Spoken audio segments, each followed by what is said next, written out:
Can you also show it on the home screen so that they can see? Home? Yeah. Great. And a thumbs up. You good? You got the thumbs up. You're good. Good. Good evening, everybody. Welcome, members at home. Can we please have a motion to call the meeting in order? Second. Second. Will we please stand for the pledge? Pledge allegiance to the flag of the United States of America, to the republic in which it stands, one nation, under God, indivisible, with liberty and justice. Thank you, everybody, for coming out this evening. We appreciate it. First item on our agenda tonight is Superintendent's of Schools report. Ferris. Thank you very much. I just want to thank everyone for coming. Those of you who are watching at home, we have a full agenda tonight with a variety of things. Just want to explain our dress code tonight. We were at the Wizards game, playing in the Wizards game. I want to compliment Julie DeCaro, who's our MVP, with 10 points on the week. As soon as she came out of the lineup, the Wizards took the lead. I don't know. But it was a lot of fun, and I think it was a great fundraiser, and we saw a lot of smiling children and a great community event. Great time. And Always a good time. Yeah, it was our, they did pick up our special ed director and flip her over her head. That was going to be a DASA complaint, but it was all consent. It was good. All right, so it's a lot of things going on around the district. We had the opportunity to just kind of go through some of the schools and take some pictures. At Lincoln Avenue, students were making smiles for seniors. With the Jan Orders class, they were just they had a collaboration with the senior citizen. I don't know the name of the home or the group, but they came in and they made them pictures, and it was just a really nice event. We had a Pause and Connect in February where kids did a variety of activities. One of the things I liked about this is just the connection that kids make with teachers, doing a variety of things at the high school. Stimulus Day at the high school was the other day. I thought this was absolutely fantastic. The AP seminar students spent the day at the high school learning from a variety of different teachers, whether it was social emotional meditation activities or deep dives into curriculum and content. They are preparing for their defense of their task, and basically they have this performance task, which is college level work, which asks them to look at documents and really analyze, synthesize, and then report out on their findings. And the work they were doing, it was like a full day event, and it was really just well designed by the teachers, well engaged, well done by the visiting teachers who came in to present different topics. And it was just a wonderful event, and some of us got the opportunity throughout the day to see it. I really just enjoyed how other teachers who weren't even part of the class were popping in as like guest lecturers throughout the day to help kind of guide the students through some things. Anything else to add on that one? No, I just think kudos to Mrs. Soul and Mrs. Trentowski, who kind of orchestrated the whole day. And like you said, it was really nice to see other faculty push in and do different lessons. The whole topic of the day surrounded around the theme of resilience. And like the one part that Dr. Krishoni and I saw, they were studying like post the earthquake in Haiti and the resilience of the people and the lack of resources there. And it was a great day. But Mrs. Trentowski and Mrs. Soul, they put it together and it was awesome. Yeah, and they had a variety of very intense documents just about things like from the earthquake. There was also a piece on Nelson Mandela in South Africa and his 30-year fight for freedom. And that talked about persevering. Like, you think we have it hard when you have a test on Friday. He had to like sit in jail for 29 years and kind of get free and become the president of the country. It's Another really cool aspect of the day in terms of an instructional approach is they did it with minimal directions and instructions, and these groups that the kids are in, they really had to like problem solve together. And it was funny to watch because Dr. Krishoni and I were there in the morning, and students are used to directions and saying this is how you do it, but they didn't have that. So it was nice to see the kids chatting and trying to problem solve on their own. Yep. And then eventually, once they finish with the groups, they have to do their individual project on their own. And then one thing I just want to compliment, I saw the other day a math lesson in Cherry Avenue School. They were using small group instruction. Kids were given a task. They were rotating in stations. And what I really loved about this is this kind of aligns with the concept of caring and learning, in that we want kids to collaborate. We want them to care about one another. And we also want our adults to learn from each other. So the teacher invited all the first grade teachers into the classroom. You can see the one teacher doing the mini small group. The other teachers kind of watching, and they were actually learning from each other. This was the first grade at Cherry. And then the teachers actually there were 4 or 5 teachers in the room watching the other teacher develop or deliver a math workshop lesson to stations. And then they were all saying, oh, we're going to do this in our classes. And it's just a great way for teachers to learn. So part of when we talk about caring and learning, it's not just about caring and learning for kids, it's also about caring and learning for the adults in our organization so they can grow and do great work with us. I want to remind people about kindergarten registration, which has been ongoing. Anything else to add about that? No, just our kindergarten, it's ongoing, as you said, and our screening will be May 8th through May 12th at the Sayville Public Library, but families will get a letter in the mail about that. And if you haven't registered for kindergarten yet, you can call 244-6505 or reach out to Joan Brand. And UPK registration is also still happening right now. And then we have some really good numbers there in the kindergarten, so we're really excited about our programs and what we're proposing for next year. We also just want to remind everyone there's a multicultural festival next week on March 6th. There's also a volleyball game between the 3 elementary schools. I guess they take on each other. That's later in the week, right? That's Tuesday. Tuesday, Yeah. on And the that's, 7th. yeah, and that's almost like very similar to the Wizards game, except our 3 elementary schools compete against each other. So the mascots will be there in full force, and we'll be cheering them on as well. Yeah. They were signing up for Julie, right? Just a thank you with the multicultural festival. You'll be hearing from some of our world language people. The world language department, the art department, and the music department are collaborating to bring this night to life. And also then we have community members participating and multiple other staff members, but those 3 departments are grouping together. So we're excited. And I just want to take a moment to thank the teachers. It's not easy to collaborate across department. They take the time to do that. And we really appreciate these opportunities for our students. We've had a lot of surveys and focus groups with parents. And one of the things they say is they love Sayville, they love the small community, they love the close knitness of the community, but they want the kids to get better understanding of the world outside of Sayville. And this is one example of us trying to do that. And then what we're going to be doing now, you're going to have 3 different presentations tonight. One is going to be on our world languages program, and we have 2 really wonderful guest presenters here today, along with Christine. We're going to share with us the plans that we've been putting in place for world language at the elementary schools. And this is something that I think is important. Each month, each meeting, we kind of give you one more element of what's in our budget plan. So you'll be voting to adopt this budget next week. And so this is one of the programs that is part of that budget. You'll also be hearing from Christine about the STEAM program that we're proposing, the pilot program at Cherry Avenue in the elementary schools. And then Sam and I will be doing the 3rd budget presentation, which is focusing on equipment, buildings and grounds, and also looking at our capital reserves. So before we begin the 3 presentations, is any questions from the board? No, I want to, say it's very good that we're starting the STEM program and the language program at the elementary level. Well, I know we've done things at the secondary level that I think it's very important that we start at the elementary level. I'm happy Great with transition. that. I'm really happy with that. Right, so without further ado, Christine. Thanks. So I'm going to invite up, I have Christine Richter, who is our chairperson for World Languages Department, and Kristen Churchill. You're the wizard still are. So do you want to use this? Yeah, that's fine. She'll be the one. I'll go first.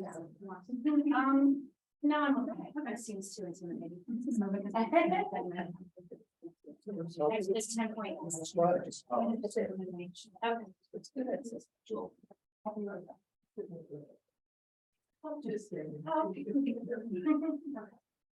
Thank you. It's a pleasure to be here tonight. I just wanted to do a brief overview of the secondary program that we already have in place between the middle school and the elementary school. So we do offer Spanish levels 1 through 5, going all the way up to 5 AP.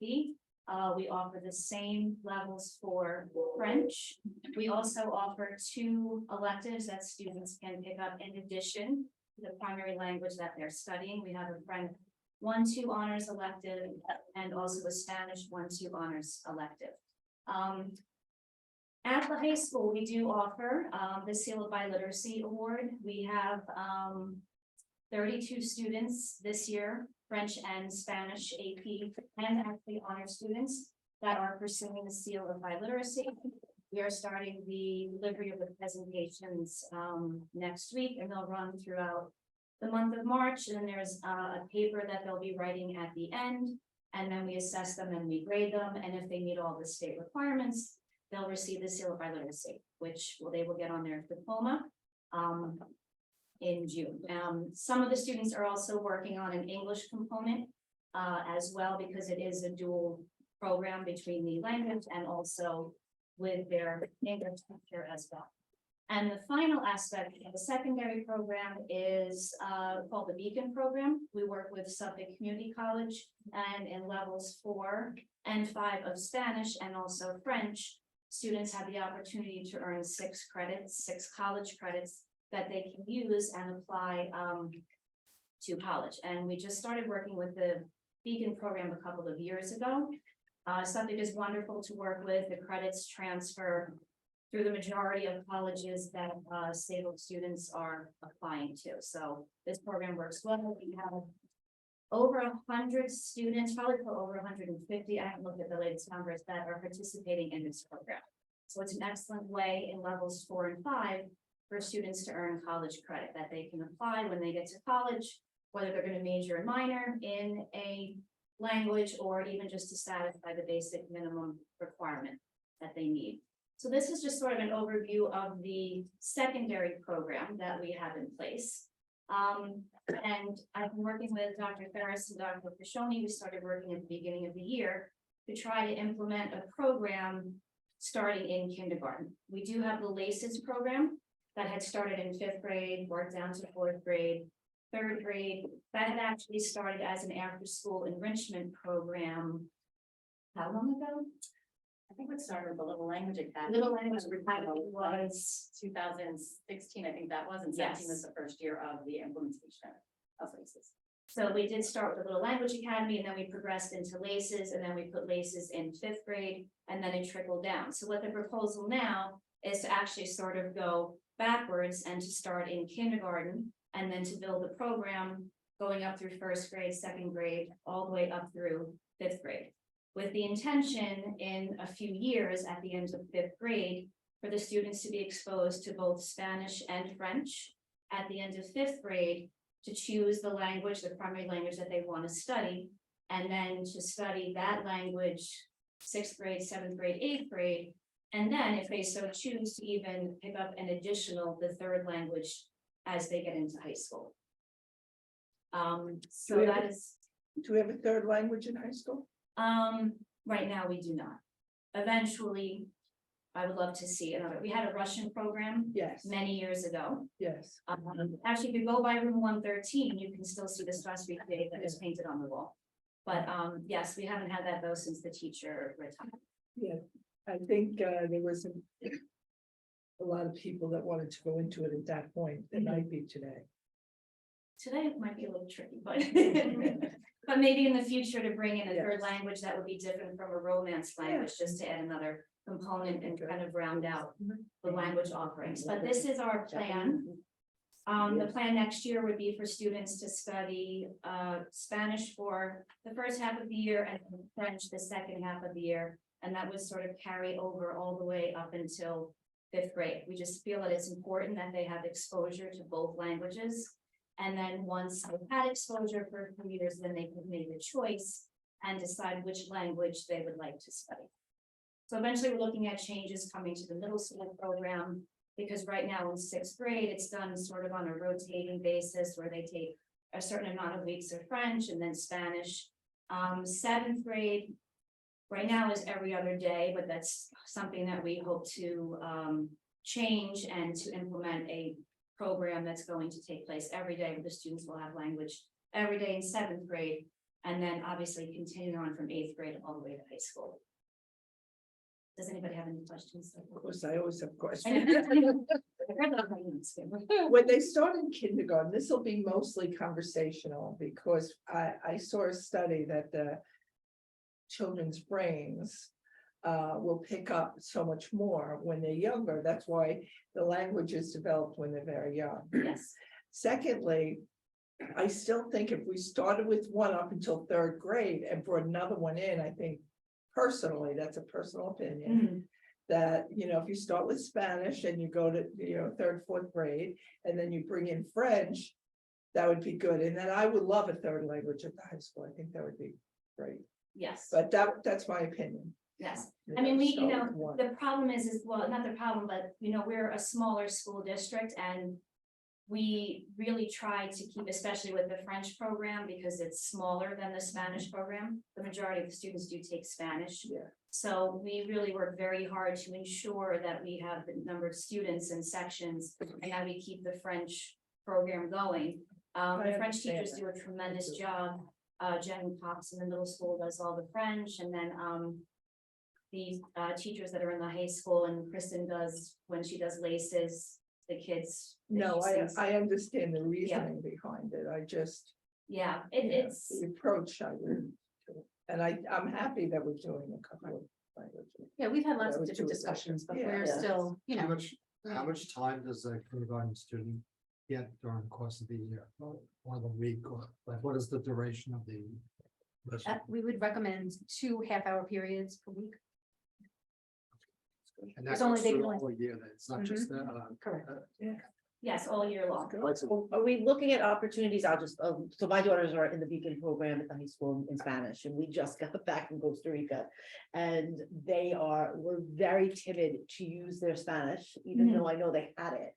And as the week went on, it got a little better, but I think that it's really important that although, a couple of times a week is helpful, especially when they're younger, but they have to be immersed in it. They have to be in like a real world.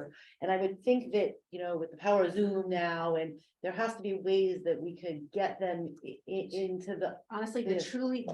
the best way Mhm. to truly do that would be to have a dual language program. Yes, And that's a different beast altogether. it's true. So that's really the only way you're truly going to get that Right. true. But I still think that we could probably, there has to be ways to get opportunities for them to be immersed in situations outside of the classroom where the other language is being spoken all the time, I think so. once we start, and I agree about the dual language program, once we start and our students start understanding how to speak multiple languages, I think in the future, dual language might be beneficial, good, because once kids start speaking it, they speak to other kids and it will evolve. I believe it could evolve. I just feel like they're comfortable using it in the classroom setting, but once they get out of that classroom setting, Yeah. they're not confident or they're just not, they don't default to it, obviously, right? Because English is their first The language. other thing is, we've for years only done a small amount in sixth grade, Yeah. right? And they really haven't had that in-depth language Exactly. until Right. later. Now, by having this earlier on for many years, even though it's just only that twice a week to start, Right. by the time they hit sixth grade, we're talking about really expanding the program in sixth grade. That's gonna make a huge difference, I Right. think. We do Oh, I think real estate anything- sixth grade for the whole year, Right. every day is seventh grade. Think about the amount of contact time you're going to have. Another thing we could work on is, Yeah. as a faculty, just in general, is authentic tasks. Mhm. So, you could go to a restaurant, you have to order. you Yeah, can- exactly. We used to have, in my former district, kids would go on interviews in the other language. And you could like to different- So you can Yeah. create these opportunities for students. Right, and I just think we could even partner with other districts that have, higher percentage of Spanish or French speakers. And just Zoom, just to get to Absolutely. that idea of having that conversation. And years ago, it did emerge somewhat because we had Spanish at the elementary level. I don't know if we started language, it was Spanish and French also at the elementary level, and funding, of course, I don't know why the state hasn't mandated, they mandate ridiculous things. This is important because we have become more of a global society, whether people want it or they don't want it, it is what it is. So we're supposed to educate the students for the future. I just want to also add another wrinkle to it. From kindergarten to say third or fifth grade, where we're going, I guess up to third grade. Are we just sticking to Spanish, or can we make it more No, international? And because even I think at a young age, even if you learn how to say hello and goodbye in different languages, you carry that with you when you get older, and you work for an international company, that breaks down barriers. And if you have that embedded in you from a young kid, you're more aware. So I wouldn't try and teach them fluent Spanish. It's more just to give them a flavor. Yeah. In the current setup, with 2 days a week, you're not going to get fluent Spanish speakers in three. No. Great. This is an exposure program, and it's a kind of, but the more exposure you can provide a elementary child, the better they'll be able to be conjugating verbs, writing it in fluency in 6th, 7th, and 8th grade, and then Right. eventually speaking, well. Yeah, they're doing French and Spanish. I think we can, we're looking at a structure now, which we want you to approve for a budget vote, but we can also continue to explore the program.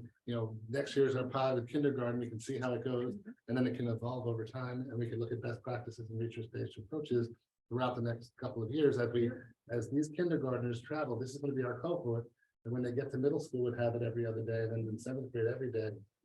And then I think we'll see a big difference in what they're ready for when they hit 8th grade. Yes. I agree. And even going through high school and being better prepared for the AP exam. At level 5, they read 2 books. in 5 AP and 5 honors, we read The Little Prince in French. And I'm just thinking about, I've taught that book for years, just if the earlier they learn the language, the easier and the better everything we teach them, you know, from the middle school with just the daily things that every year you have to start over and repeat and reteach. And a lot of that we wouldn't have to do because it's been taught for so many years, so that by the time they get to the middle school, we could have a more authentic type of program. Maybe we could offer the checkpoint B exam earlier. I mean, these are things I'm just kind of throwing out there, but you know, there's a lot that's up to discussion as this program takes off and as it progresses and moves up, and we see the kindergartners and see what happens and what the effects are when they get to middle school. I think another factor is when kids have more exposure in the earlier grades, they stick with it in 9th and 10th grade because it's a little easier for them and it's not as frustrating when it gets harder. It is frustrating for them, Yeah. coming from 7th grade, 8th grade, especially the past, obviously with COVID, but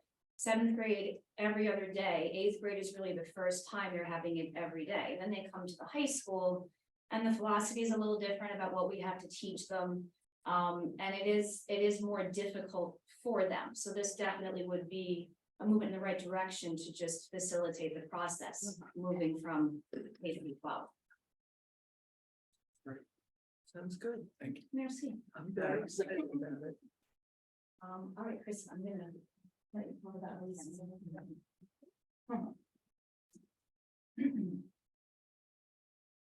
Thank you for having us this evening. Lisa's has been my passion now for 7 years. And when we first instituted it back in 2017, I couldn't imagine that today's freshmen were my 3rd graders 7 years ago. And it's just awesome to have seen them grow all throughout the program in elementary and through middle school. You know, they're there at high school. So this is to what we were speaking to before. The first slide I just want to show you is, you know, obviously things that will happen by learning a language, we all know. Like Mrs. Jones said before, kids are sponges, and one of the ways that I teach them in the elementary level is through song and dance and chants and all kinds of fun activities that they'll remember. And they obviously become a little bit more social, and as they grow older, they might have more opportunities, obviously, for travel and things like that. The language will come certainly into play and help them out, and just everything I think is obviously a little bit more easier when you're able to communicate with somebody in a different language. And then, of course, there's reasons why not teaching your child Spanish or French or a world language is not a good idea. So those are some of the slides on there. Even if you're in an area that doesn't have a lot of Spanish speakers, or an area where only one language is spoken, and you might think it's expensive, or whatever the reasons are for not using language, there are 10,000 more better reasons rather for using and implementing language. And obviously earlier, the better. So this is our current model where we have start in 3rd grade, and then we go to 4th grade and 5th grade, and 3rd grade is Spanish, and 4th grade is French, and 5th grade is back to Spanish. So like Ms. Clue was saying before, maybe in 5th grade, we can throw in a component where we might use a different country every week, as opposed to just Spanish, and keeping with Spanish, but maybe also giving a little bit more exposure. I use passports with the elementary kids, and we pretend that we go to different countries. So that could certainly be a place I was thinking that might be a place to add that. Okay, so this is a typical day. When the students come in, obviously it's important when they walk into the classroom to get their attention right away. So usually as an anticipatory set, I will put something like this on the board. So the second they walk in, they're saying, "Oh, Senora, madam, what are we doing today? What are we doing today? What's that? Oh, I know what that means." Before they're even sitting down, they're excited about what's happening. And as they come in, they're of course reading me in the target language. So this would be a first thing. And this is just one of the bulletin boards from early on that just explains our program in a nutshell. You know, there's the suitcase for travel, and the poster on the left was a high school student's poster from years ago. And during World Language Week, we have a poster contest, and I have a lot of them from years past. So oftentimes I can show the posters from the older children and say, "Oh," and then this one will say, "Oh, that's my brother, that's my neighbor." So it's nice to get that involved, and they get that more excited about learning. That's the video. I think, Sarah, if you could just click in the middle. There's nothing there. Oh, there we go. Well, very careful with it, so. Okay. Just click on. Click Okay. that. This is another fun example of one of the activities that we do. We get them up and involved. Ooh. Oops. Your browser is up to date. Gracias. Hey, No? Google Chrome.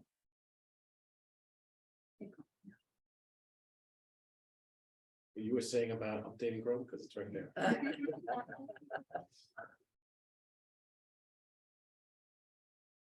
Close that.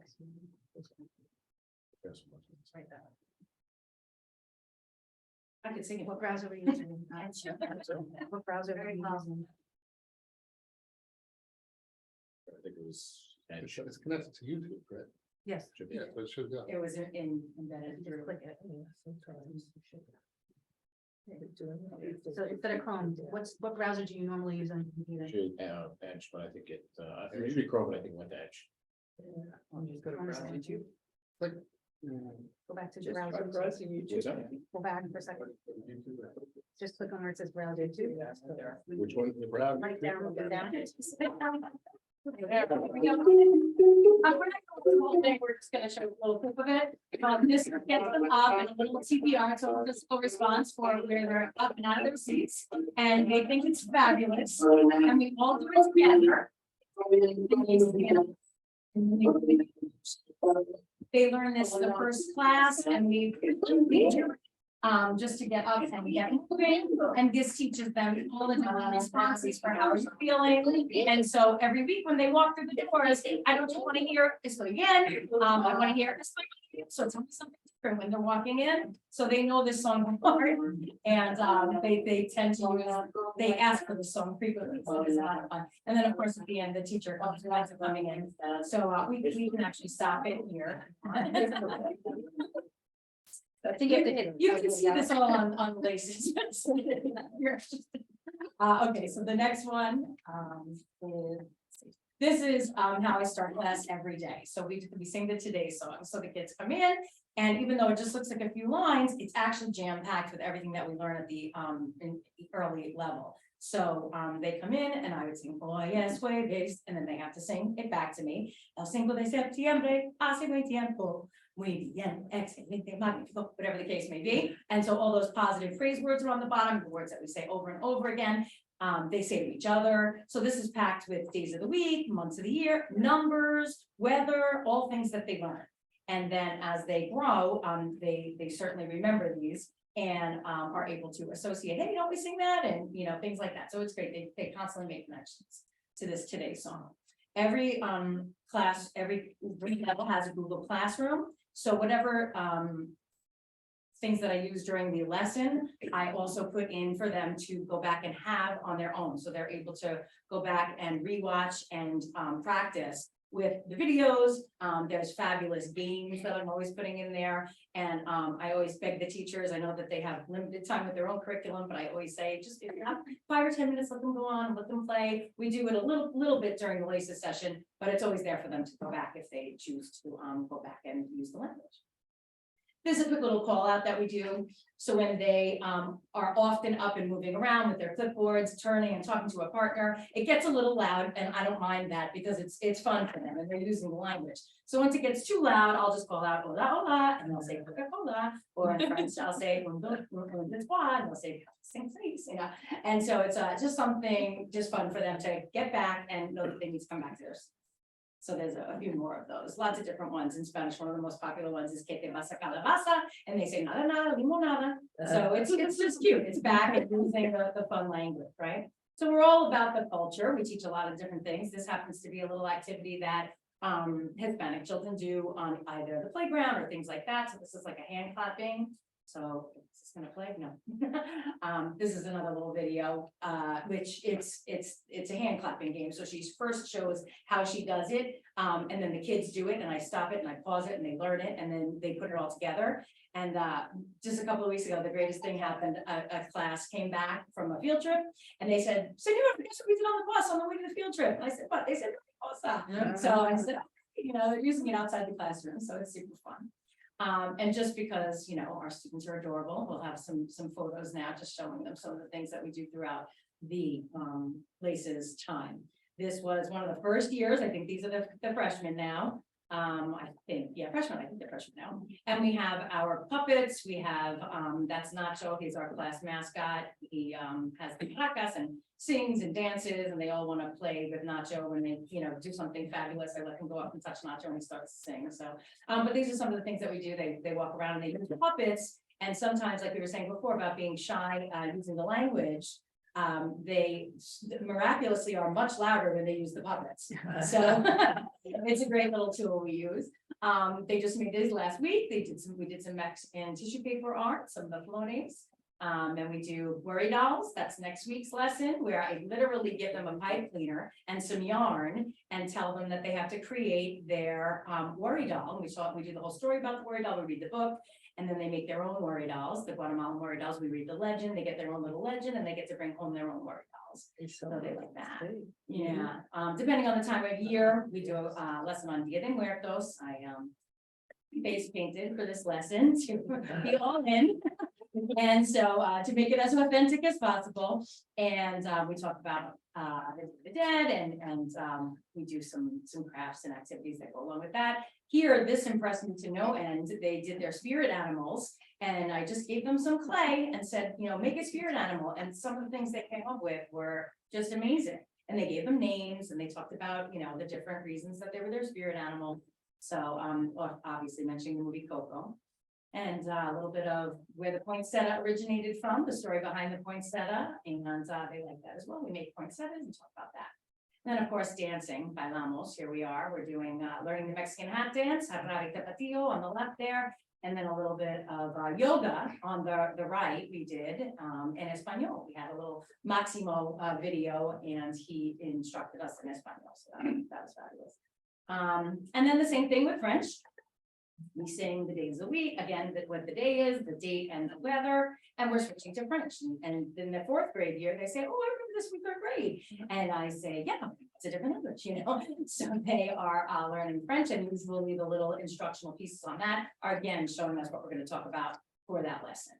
Bunch of culture. This video is a great little video because it's almost like a Pictionary video where they're drawing something, and I teach what it is the week before. So when they come back the following week, I'll say, oh, what are they drawing? What's this one drawing? I don't know, can we click this one? Thank you. Oh, that's the next one. Yeah. Can you go back? Okay.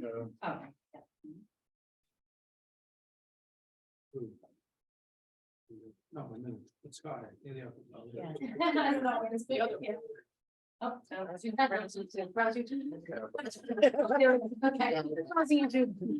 Got the rhythm. So it's very exciting because they do see what's coming, and they remember that it is what we talked about. Oh, wait, and they'll be able to talk a little bit. I'll say, what did you learn about the Eiffel Tower? And they'll tell me some of the facts, but they see it common. So there's definitely a lot of music and a lot of songs in our classes. So what's coming up next? Anybody recognize what's coming up next? Oh, objects beyond. Again, and now we're going to talk about the similarities and differences right in front of the arc of triangle. We have the internal flame. Oh, we have the here in the United States, and so we can have contrast, different things like that. And then we have we have notes for them, right? Which they say no. Of course, we all hear about Jack Howard, which is fabulous. I had him in ninth grade, so that's a little proud of. So all these videos, I mean, just super. There's just a lot of fun opportunities out there to teach them the culture as well as. What's that? If you want. Getting into You need to. Perfect. And another video. This is just a quick little French video also about, and it's singing, and they walk around, and this talks about merci a lot, this video, which of course is the most important word in any language. So we learned about that. This one's really cute too. It happens to be like what's the word, karaoke. So this is a karaoke on merci too. It's really cute. Do you want me to keep showing that? This one's probably one of the last ones. It's real cute. And it's just a karaoke. So the croissant passes on to each of the words, and it keeps coming back to merci, merci. And so of course it's in their head by the end. We'll just do the first couple things. But it's very cute. It shows you, oh, we think about the Eiffel Tower. Sure, you know, so they get excited to talk about, oh, anything else? Can you see anything else? It's a cute little, they get a kick out of the croissant that is coming up. But I'm definitely a believer that we need to use song before we even get. So they sing this.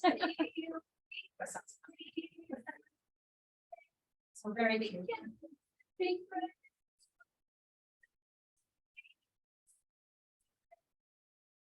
So if you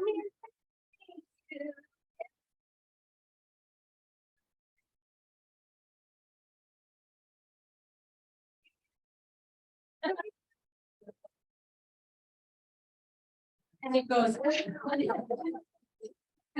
These are all in Google Classroom. I feel like going back and watching. I think so.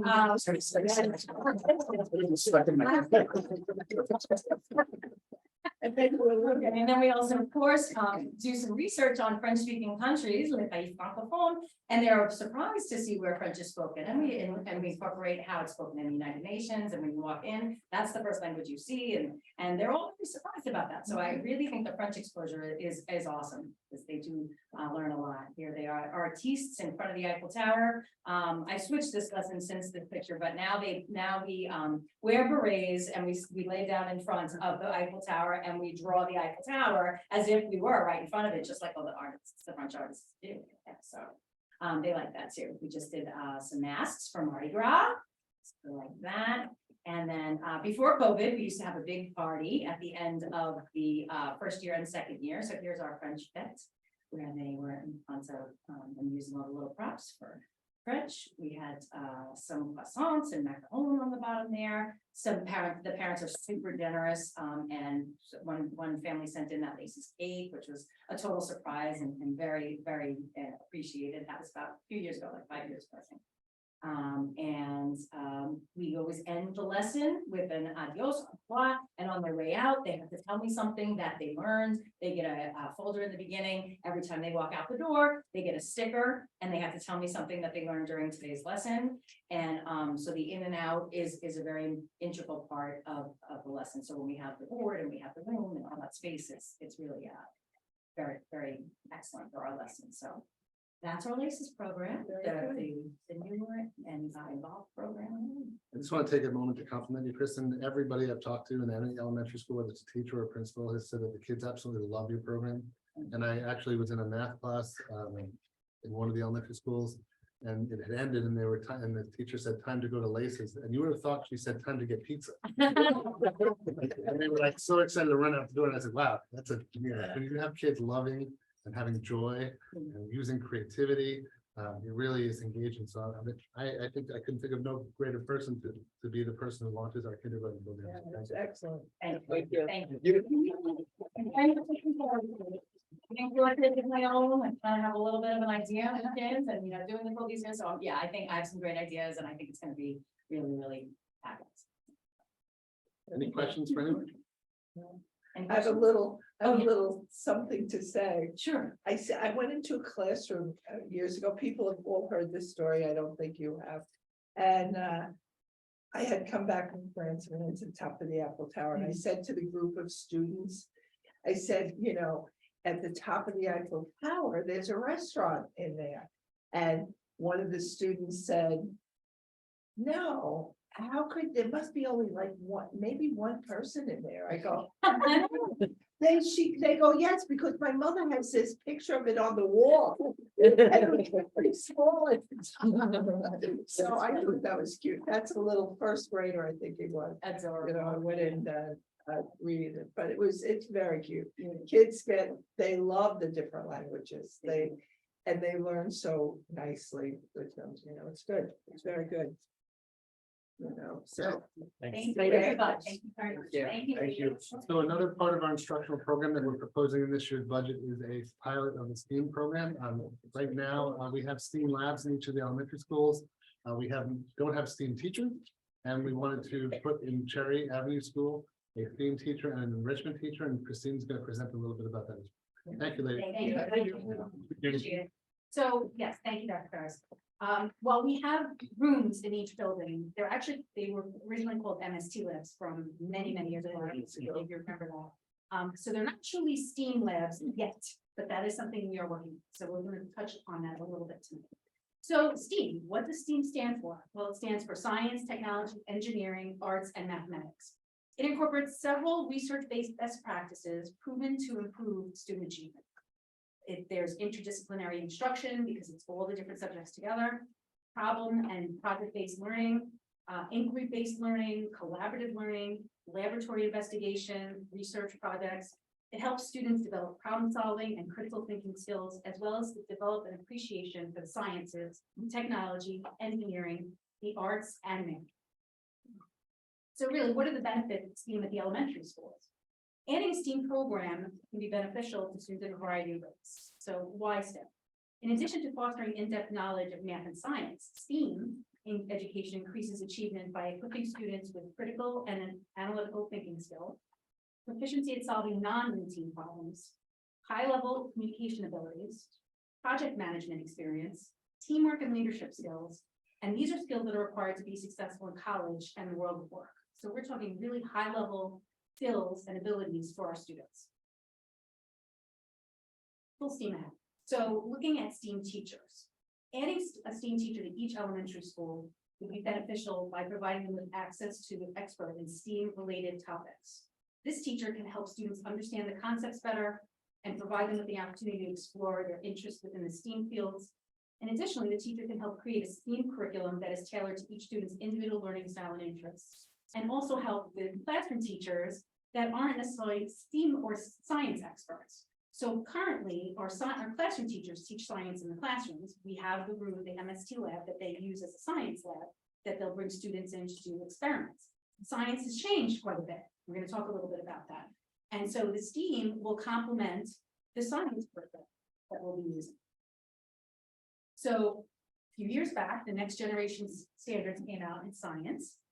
And really, what happens is, what do we want the students to do and what do they need to know to do it? So really, there are coherent learning progressions from kindergarten to grade 12, the next generation standards.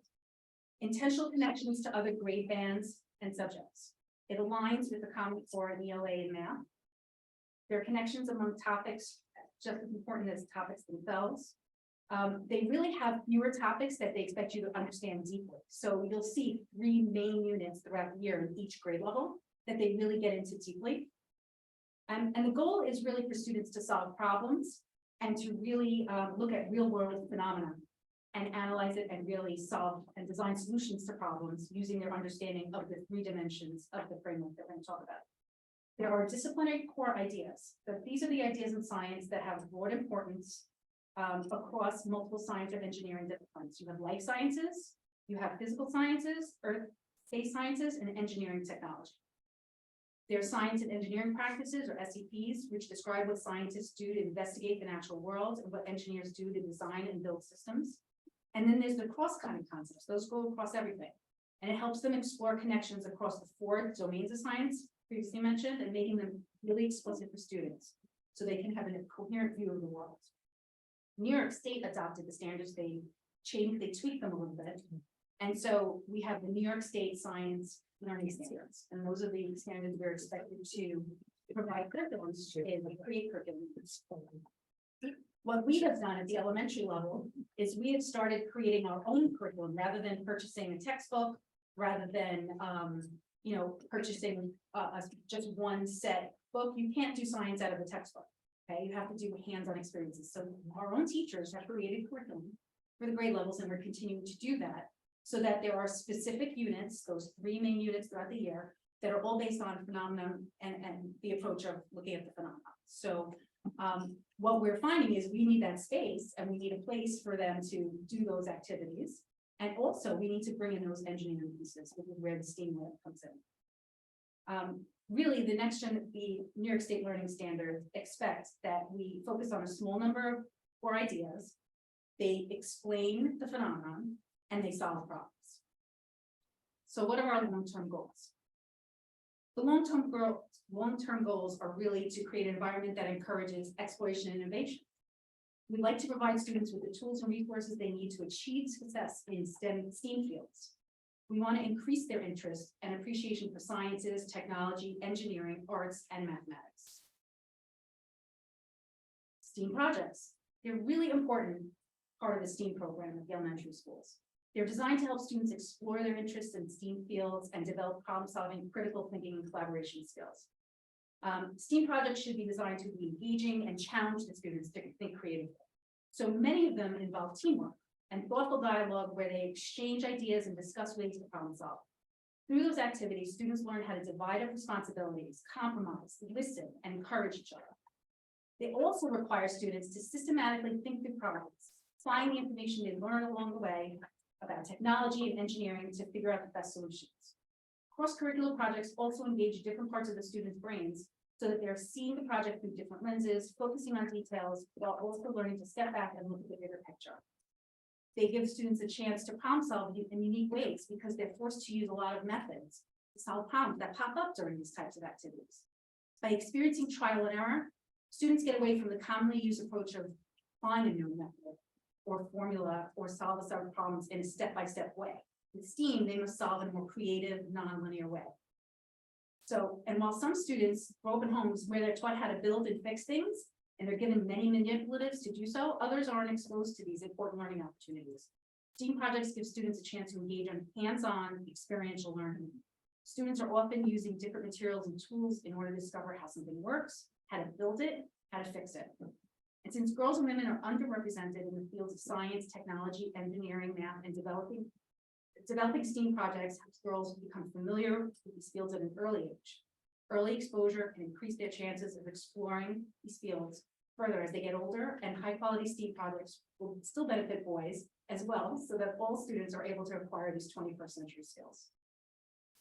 And using art in STEAM projects helps students understand how varied arts are and how they're an integral part of the products that involve engineering, technology, and mathematics. The arts can help increase engagement in STEAM projects since students can connect artistic mediums that they enjoy, like visual arts and music, with more technical projects that may seem daunting at first, such as building an app or programming a robot. They're able to combine the familiar with the unfamiliar, acquiring new skills, and discovering the world of artistic innovation. So, 8 to 5 STEAM rooms. So these are just some pictures I found online. These are not our rooms, but what we would like to do is build up a room in every building. We would like to take the current MST lab rooms and redesign them to make them true STEAM rooms.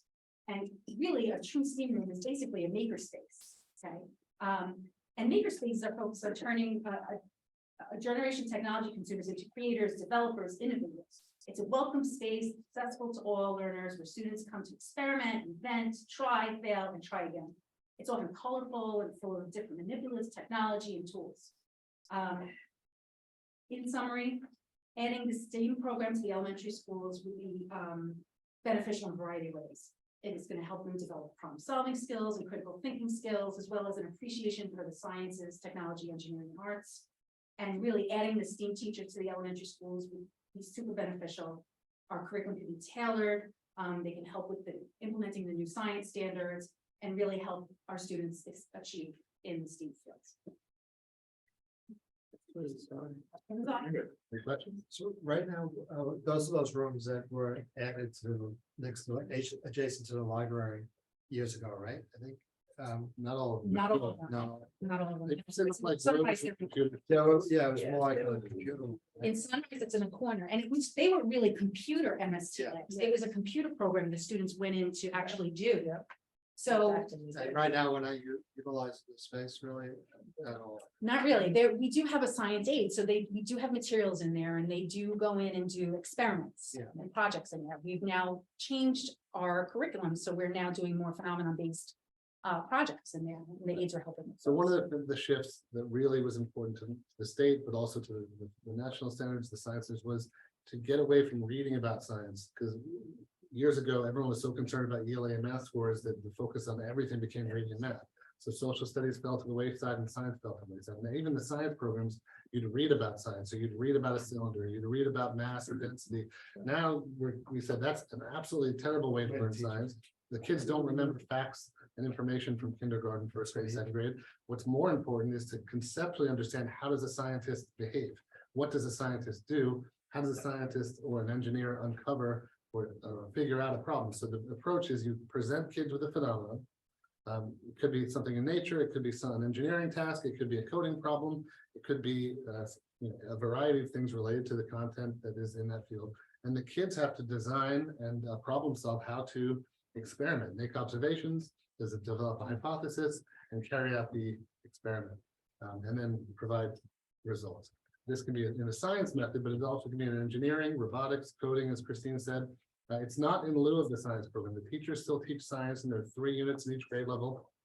But what the state did was they reduced the amount of content and focus on concepts. So the conceptual understandings of what does the scientist actually do? They study the world and they try to understand it so we can make the world a better place. What does an engineer do? They study a problem, they try to design something to make to solve the problem, whether it's innovative or whether it's inventive. And even understanding the difference between inventing something and innovating on something that already exists. So the STEAM labs, which are really essential in kind of a place where the kids can go to kind of enrich that kind of thinking and that kind of problem solving, in lieu with or dovetailed with the science curriculum that the teachers are teaching in the classroom, where we have places that the kids come down, but they're really just tables where you put the stuff on the table. We want to have a really nice state-of-the-art appropriate science STEAM lab for each elementary school. So when they get to middle school, they're really prepared with skills and using those kind of labs. And then what we have to look at is our middle school science labs. And then what we have to look at is our high school science labs. One of the things that Sam and I are going to be proposing to United is opening a capital reserve to place money in over time, so that as those kids are getting up into the middle school and high school, we can redesign our science labs at the middle school so they're state-of-the-art 21st century labs, as well as the high school. Our newest labs were built in 2001. And that sounds like modern, but that was actually 22 years ago. So, and those are our newest labs. The labs at the middle school are probably 1980s. And they're not designed to do the kind of problems, do the engineering projects, to have robotics, to have in the way that we really need them to be. So we have to look long-term and immediate. And I think the immediate is, let's get a pilot program going in Cherry. Let's put a teacher in there, let's design the curriculum. I've reached out to our local politicians, Senator Week, Assemblyman Gandolfino, House of Representatives Gavarino, and they're looking into perhaps getting a grant for us to kind of pay for some of the infrastructure. They said, if you provide the teachers, we might be able to provide the funding for some of these labs in the elementary school, and that would be some seed money to get us started. So we were looking at trying to get about $300,000 to $400,000 worth of grant money from the local politicians, see if we can make that happen, and that'll start us off at the elementary schools. Then put money away in our capital reserve to start building up for those science and technology experiences in the middle school and high school. So that's the kind of long range plan. This year's budget would include 1 STEAM teacher, but it's a 2-year commitment. If we could get that going and then get those labs in place, we want the other 2 STEAM teachers at the elementary level in place. So then as those kids are heading to middle school, they're kind of getting those experiences and getting ready to go for what we will have, hopefully in 3 or 4 years, the ability to start redesigning those secondary labs. Sounds good. As long as the science fair project doesn't end, every parent can lose, a night's sleep. It's a rite of passage for the parents. Yeah, I don't think 3 times. Oh, God. Yeah, those are painful. We will not take away anything that's tradition. We will not have tradition. We will evolve into a 21st century. They are allowed version to of do an that. engineering project instead of the The traditional science. science project, so. Yes, it's very good. Years ago, way back when I was in school, I was in one of those computer classes where the computer was the whole wall. But I left because I was one of 2 girls in the whole 30 kids. And the middle school labs are from 1970. Yeah, I would say so. And they're shaped very funny. Yeah, Yeah, they are. the high school, That was, hey, I remember I was so impressed in 2001 when we improved that area. But that was a long time, over 20 years ago, Hester. You have to continue to roll, hopefully we'll get the money. That would be amazing. And then, you know, you have to How build much- a. If we ask for 400,000, they'll probably give us about 250, 300. I have to say, they were very supportive when I met with them. They were very eager. They've actually been talking among each other, trying to coordinate it. So it sounds like very promising. Yes. Here's something. Great. Great. Very good. All right, now we're gonna get into the budget presentation number 3, which is gonna focus on transportation, equipment, and capital. So Sam and I are gonna go up to your front. I can barely walk now because I'm.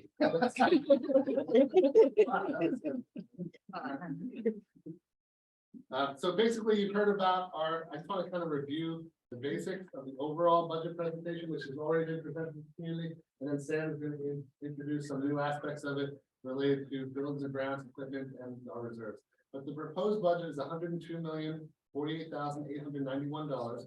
It's a 2.77% increase at a tax rate of 2.85. It is within the tax cap, and the overall spending increase of $2,746,733, or basically, as I said, 2.77%.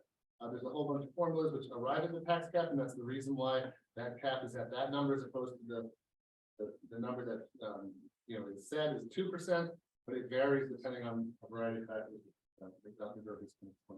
I just wanted to kind of go over what's in this budget for students and instruction. So again, we have math and reading AIS positions at all 3 elementary schools. That's going to be 3 positions total.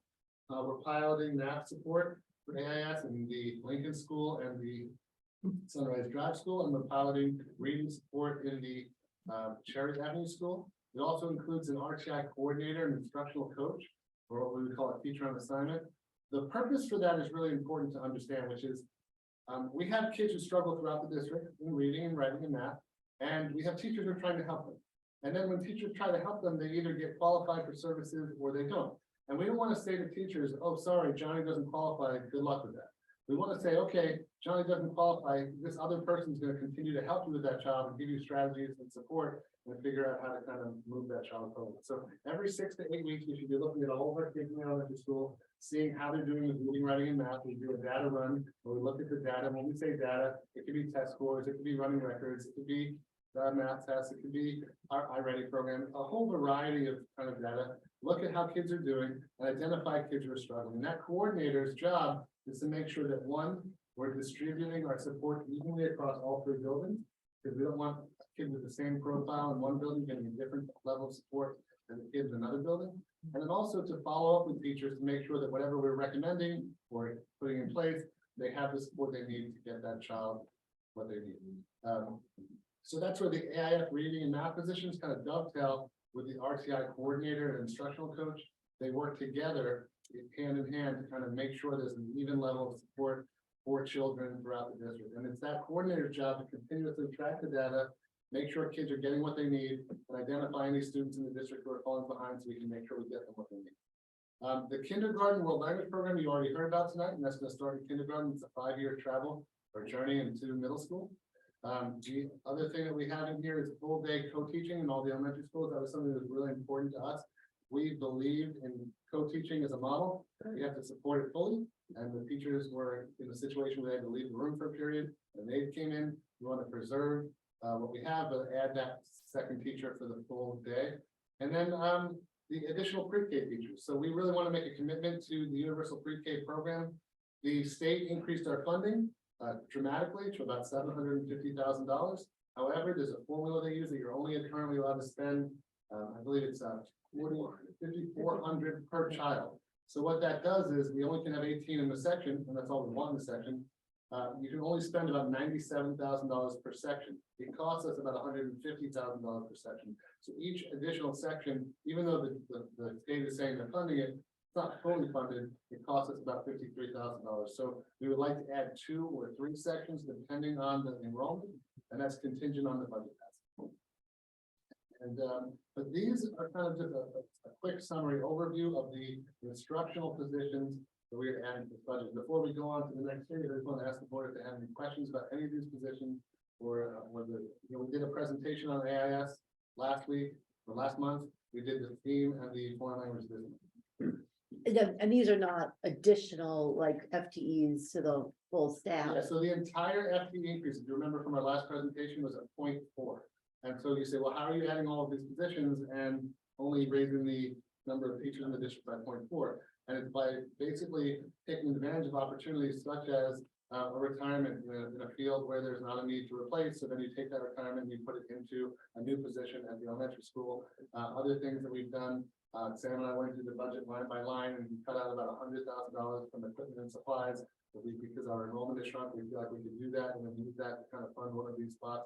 So there's been varying different degrees, but the overall increase budget of staffing is a 0.4 total increase. Okay. That's good.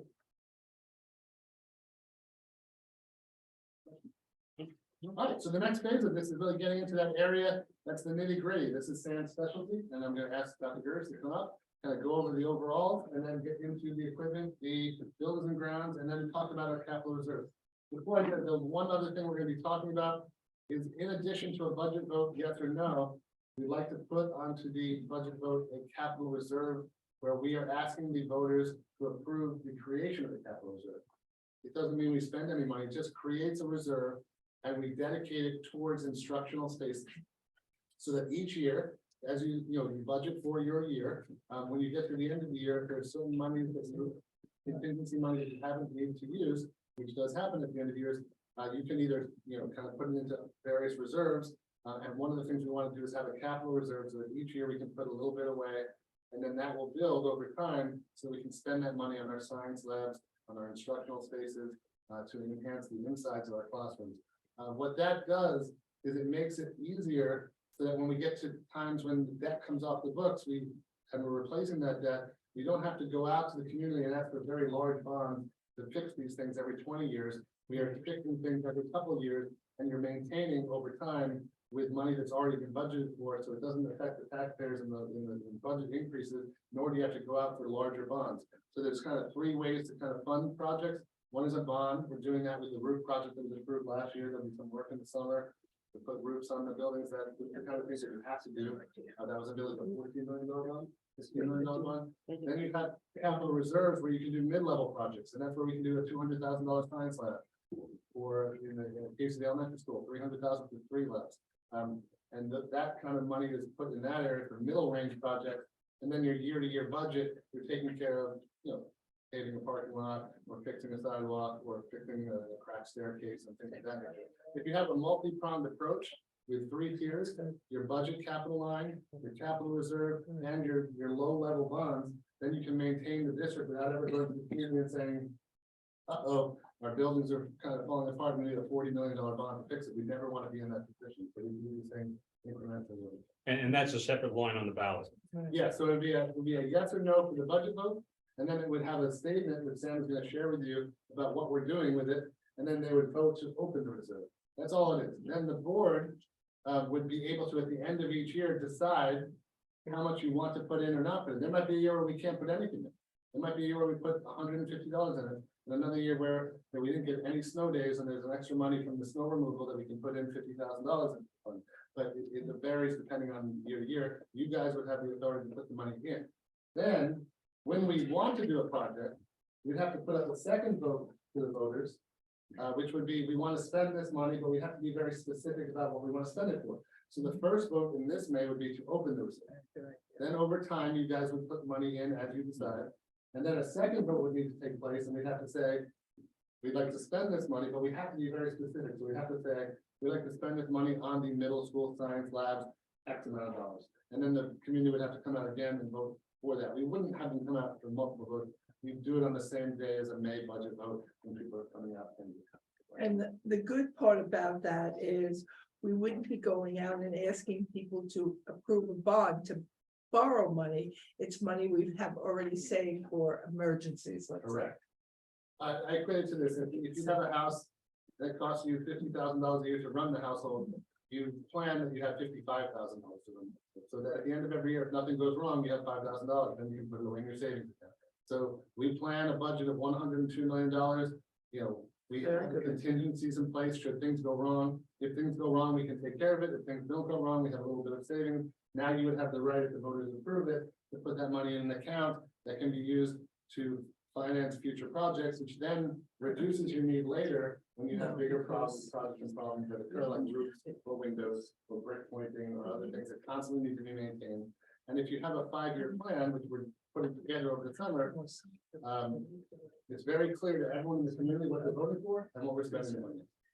Does that budget, that fund balance have anything to do with the 4% cap, like, or is it exclusive of that because we set it up separately? So Yeah, because we have- it's a separate capital reserve that is not part of that. That's very good to do. Is there a maximum amount Especially. that you get? Yeah, I'm gonna get it. Yeah, he's gonna go over all the details of the capital reserve and what we're proposing. Usually you do it over like a 7 to 10 year period and you fund it up to a certain amount of money, whether it's $7 or $10 million. Usually we won't get to that number. And again, Yeah, get to that. but the voters will have to vote on every time we spend. And that cap is in the referendum. Yes, the voters will vote on what the cap is, vote on how long it will last, and then they will vote again if you ever want to spend any of them. Okay, all right, then, take it away. So I want to answer Sonny's question. First. The 4% is calculated as 4% of the next year's budget, so $102 million. So any additional funds remaining after all the accounting is done at the end of the year would go towards this 4%. That's the unreserved, also known as the rainy day fund. Any additional monies not only would go toward that, and that's a cumulative amount from year to year. It would go to other reserves as the board would decide based on administration's recommendations. If the capital reserve is approved, that would be one of those avenues to which any additional funds may go Yeah. for.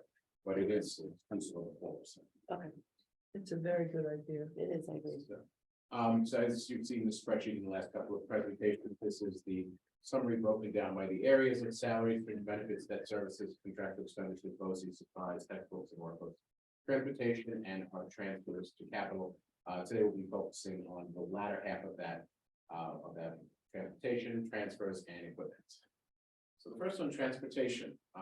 It's actually been quite an interesting subject over the last year, considering the forthcoming transition to electric buses for the next 10 years. We've been in a very fortunate position. We did have a contract renewal, a new contract via an RFP a couple of years ago. In the 2021 school year for large buses, vans, field trips, and athletic transportation contracts. Fortunately, it's a 5-year contract that was awarded to Suffolk Transportation, who was the prior vendor. Next year, we would be in year 4 of 5. The advantage is that it does provide the district with cost predictability and continuity of service. We know who, we know how much. Some transportation facts, current protocols. Again, this is updated a little bit from last year. A year ago, we were in a different position, but just to brief the board and the audience, we do promote proper health and safety protocols while riding the bus at all times, including bus stops. That includes behavior, if you're sick, etc. Regular disinfecting and sanitizing our buses. That's a continuing practices.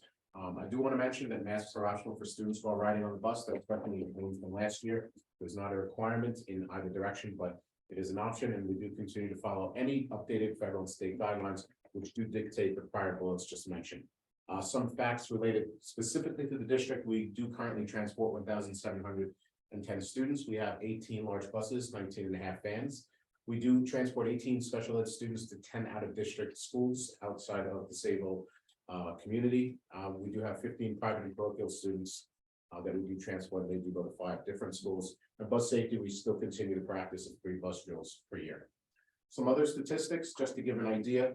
We do have a grand total this year of 193 transportation routes among all of the buildings and the private parochial schools just mentioned. We have 114 large bus routes, 48 in the morning, 66 in the afternoon, 79 van routes, 38 in the morning, 41 in the afternoon. And as I said, the 10 private parochial routes equal 5 and 5. The average cost per bus, just to kind of put things in perspective, is for this year is $97,105. So that is a market increase over what it was even 4 or 5 years ago. For next year, based on our contract, we're looking at a 6-figure amount. It's the first time it's ever crossed that threshold of just over $100,000. The van cost, the approximate van cost is just under $79,000. As I said, our 5-year contractual increase is 3.3%. which would then bring the van cost to $80,266, which also brings the large bus cost, which I just mentioned, to that $100,000 mark. Now, advantages and disadvantages, obviously the disadvantage is it is expensive. This is the cost of transportation. The advantage is having been locked into a 5-year contract. When we did secure that contract, CPI was a lot lower, so we do know what it is going to be. To give an idea, that the current CPI as ending January was 6.4%. So it's nearly half of what the CPI is currently is. So you can be negotiating next year. At the end of next year. Okay, so this always bothers me about the busing, and I think we've talked about I'm gonna this ask you a before. question. There's, especially with our contract coming in to an end soon, Mhm. it's such a big expense. Can we do some kind of like study or research? Because I know, right, we all know that there's a lot of kids that don't use the bus that are signed up for bus use, and then there are other children who, because of the state's rules that they live, just under the mile or just under the 1.5 mile, can't get a bus that really need a bus. And I don't know why we can't figure out a way to, if someone wants to opt out of a bus or whatever, like, why can't we figure out, like, if we're not using the bus for these kids that are signed up, why can't we spread it out? So that's a great question. And actually, back in October, I think MISPA passed a resolution that is going up to the state addressing that, saying that if there is room on a bus, then a student who is outside of that radius, or say inside of that radius, would be able to, without any sort of penalty. There's some factors that are associated, one of them being the non-allowable pupil decimal, which is we don't get aid for that student that is on a bus, who is riding the bus. However, if there are empty spots, and that is a possibility for a student that is not eligible, it may null itself out. So those are some of the considerations. Do we have to wait for that to come down from the state, or is that something that we can decide as a district on our own? It is something that a district can opt to do, but there has to be some sort of guidance and some counsel in order to do it. I do know one district that did do it. There are some issues that may come about in terms of, who would be eligible, what would be the restrictions, what happens if families do move into that radius, do they get bumped off the bus? So there's certain considerations, especially if the bus is nearly full and that practice is allowed, because then it becomes an issue of who's now, gets to be in front of the line. I think one of the biggest issues that this legislation has been passed is families moving in and out of districts, which causes some problems about who can take the bus. What percentage do we have of people that move? No, it's not, I'm just in general. No, I'm just saying, like, if we could look at that. I think it's a good idea. I think it's Nobody is here. But there's no, They might come in, but they don't. But they know good. Yeah, there's no legislation saying that we can poll the ones that are eligible to bus. Right, to exclude them from our count. We have to always consider that. If they are within that zone, outside of a certain radius, they are entitled to a bus. No, but I'm saying we can't, there's no way we can poll. They can't say, opt out. okay, like, can we, can Really? they opt out? yes, the 200 kids eligible, but we only need 400. Even if they don't There's ride no the way bus, to- they're guaranteed that seat. Yeah, guaranteed. Any minute, they can, I want to ride the bus. And that's. That- what that's we'll- what makes it- they- And that's the other. Yeah, Because that's- it in is. certain I don't- situations, in certain districts, where you have more of a student population, let's say on the high school level, But you could that drives to decide work, on a Friday. something can happen in which they say, I can't drive to work anymore. And they are guaranteed a spot on the bus because they are outside of the established guidelines, both the state and the school district. We pay for the bus, we also pay for each seat on the bus. That's right. What it really is. A large bus with 44 persons 66. and. Okay, 66. The cost of the bus, does that include the cost of the gas? Yes. So like really predicting sort of. Correct. Bill, there are two types of contract, the dry and wet contract, this is a wet contract, so the cost of fuel is included in that. Based on some of the transportation happenings that have occurred over the last 2 years, particularly with some larger equity firms taking over some bus companies and some exiting the business altogether, it is a bit of an undiscovered country as to what's going to happen in the next couple of years. Well, I would like us to do some research on that, especially Yeah. since we get whatever's coming down from the state, that, you know, new or whatever information, I think we should really look into that. But the district could always increase the mileage as well. So We could vote to do that. both. Yes, that would be by the order. Increase the mileage, just. Lower I'm sorry, Yeah, we tried that. That's. many years. There is a significant cost to the district if you choose to do that. Yeah, I mean, that's what I'm But when gonna you say. do, but when you do it, it may drive a lot us above the tax captures also. Yes, yeah. But also that Like to do the different. we have to be mindful. I mean, just what you were just touching to, do we want to create STEAM classrooms, or do we want to have buses for people? Well, it's just, it's always been we have people talking to us about this all the time, so I just feel like we should put some time into it, even if it doesn't come to fruition, we should Well, research it. I mean, NISBA put together a resolution, right, because they'll go and they'll lobby to have those rules changed, but I'm sure that that's a resolution that. There is a resolution. But I'm sure like every 3 years, they re-up that resolution, it's been. I think the you know, state association as well as National Public School Board. Yeah, I'm sure. The frustration that Yeah. Kelly's talking about though is that we're probably talking about 20 to 30 kids who don't Yeah. get the bus, and then 150 kids who aren't taking the bus. Yeah. There's plenty of. Oh, of so course, just we all gets a see- horrible We all see the empty experience. bus go by, Right, right?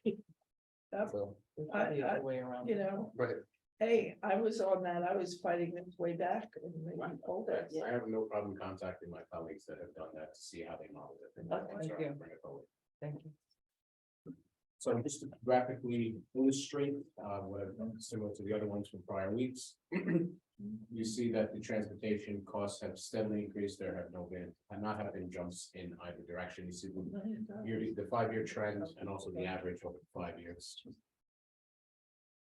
The next line, the transfer, the capital and special aided funds.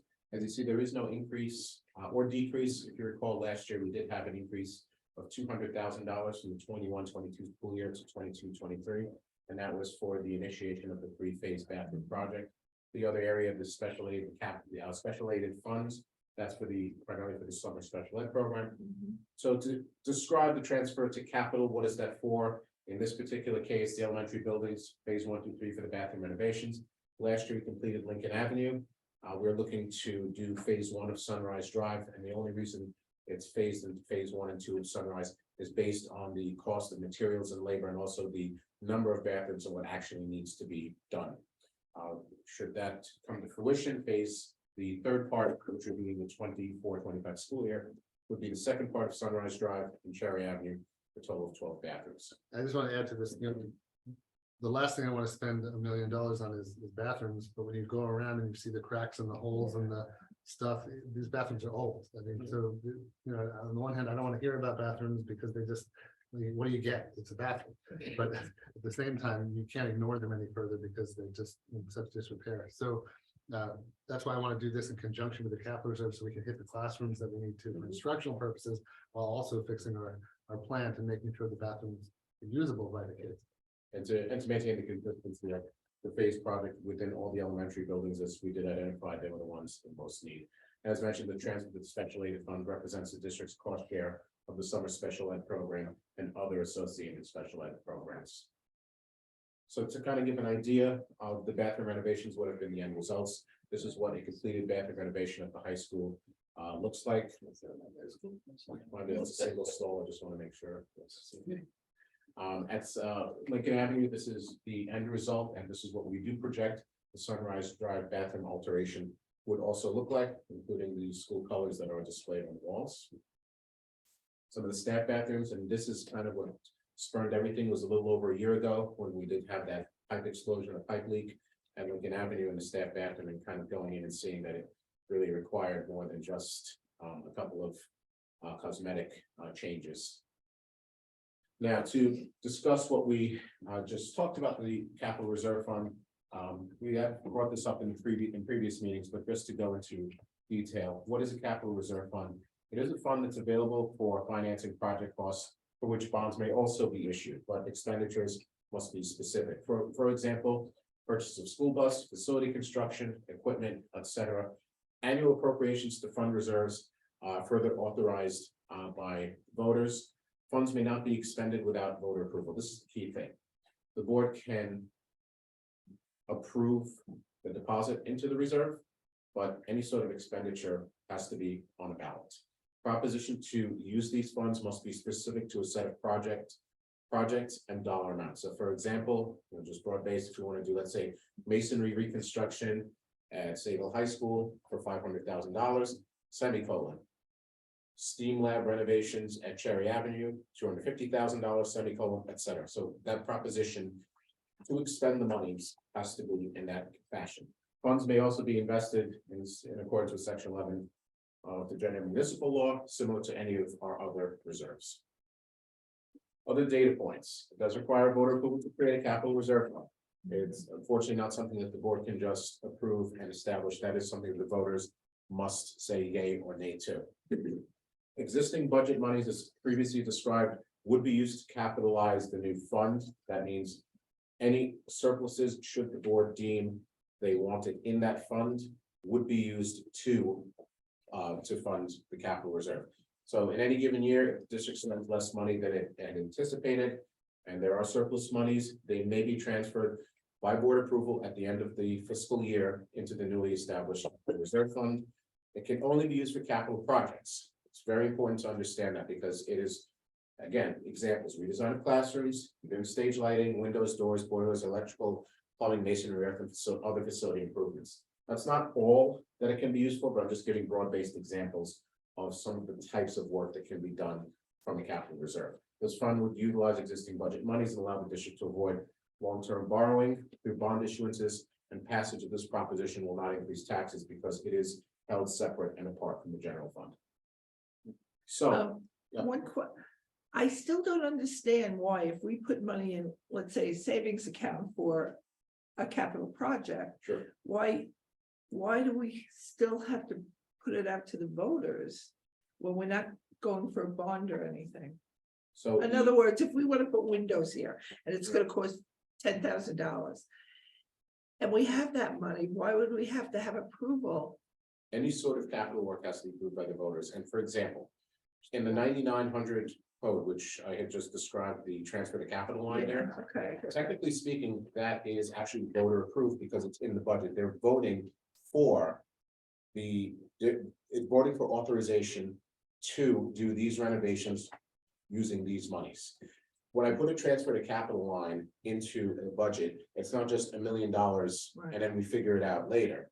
It has to be for a specific purpose. The same thing with the bond as well. Okay, the So the bond sa- I understand, but And also with any sort of capital work, it must be approved by the voters. That's state I think if regulation. you go back in time, the history is that basically, okay. first you vote to establish the fund. But the voters need to be able to be sure that when you're spending the money, they have voted on, like, you can't just say, we put it in here for this, and then we're gonna use it for something different that wasn't really approved. It's capital, obviously the words. tell you what Yeah, it is, so- I think it's best sometimes But to I equate get it. capital equals voter approval. But in the voter approval, we might say theater lights, and then everyone knows what it's for. and they But can this vote yes. allows you to carry that money over year to year Yeah, and allow it to build as that's- opposed to it having to be. Yeah, you vote on the establishment once. Then you could save up money over 5 years, or you could spend a little bit each year, but every time you use money, you have to vote to spend it, and the voters have to approve it. When we did The budget. UNIVAC replace all the meters, that wasn't done this way, that was done. That was done through the transfer to capital line, which is, well, in this case, it was $1 million. In previous years, it was the We $800,000. designated in the budget. Exactly, Right. because again, it was specified, it was designated, and it was advertised. Those are the three things that need to be put forward prior to any sort of work commencement. So with the capital reserve, if we're gonna do windows, it can't be just in our regular budget presentation where we say we're taking, $10,000 out of our capital reserve and putting it in there, and it's in our budget, you'd have to have a separate vote That's, for yeah, it. that, If you well, were to take it out of- separate line. if you were to take it out of the capital reserve, any sort of monies designated for capital, for any sort of project from the capital reserve must be voted upon by the voters. Included in that, if there was to be, let's say, a large scale window replacement project, or a univent project, or a masonry project, or a STEAM classroom redesign, or a roofing project, et cetera. Again, just examples. If that was to be financed from the capital reserve, that Right. has to be voted upon. If it No, was I to be understand that. within the budget from that transfer to capital line, it's contingent on the voters approving the budget because Oh, I it's see. embedded I get within it. there. Okay, Should this is something I was gonna go into next week. If the budget is defeated, okay, the first thing that goes is that transfer to capital line, because the project has been defeated. okay, I get it. Okay. What is there any track record out there in school districts that use this mechanism? Mhm. Is there a higher chance that, you know, people vote yes to the budget, but not the capital, investment? I've been waiting for this question. Yeah. From my own personal experience, to other districts and just surveying over the years, I've actually found that the establishment and fund and use of monies from the capital reserve has a higher percentage of higher passing rate than it does a budget. Okay. Interestingly enough, Okay. it's a bit of an anomaly, but the votes are across the island what they are. I think it's usually because you're telling the voters in advance what you want to do. They vote on it, yes, so then when you go to do it, it's what they already voted yes on, so they feel confident that's what they, as long as you're doing what you said you were gonna do. And is there a sunset to the? Yes, and that's actually in here. So what I have in front of the screen is a draft resolution of what would be on the ballot on May 16th. I'm waiting on final approval from legal counsel. So this is what would be on the ballot. Shall the Board of Education of the Sayville Union Free School District be authorized to establish a capital reserve fund pursuant to section 3651 of the New York State Education Law, to be known as, I call it the Sayville 2023 Capital Reserve Fund, just for ease of knowing when it was established, for a probable term of 8 years. So that means after 8 years, if the money isn't spent, it has to go back to the taxpayers, has to go back into a fund to be paid back to the taxpayers. And an ultimate amount of $10 million, that means that's a cumulative amount. That means, let's say I put in, sake of argument, 2 million, but then take out 2, but then put in 1, I'm up to, no, it's 2 million in cumulative, 10 million in cumulative deposits, whose purpose shall be to fund in whole or part capital improvements to the facilities of the district, including but not limited to, as you see here, reconstruction and renovation of current facilities, pavements and grounds, asbestos abatement, HVAC, plumbing, masonry, structural repairs and replacement of doors, windows, floors, and roofs, site work and other related work.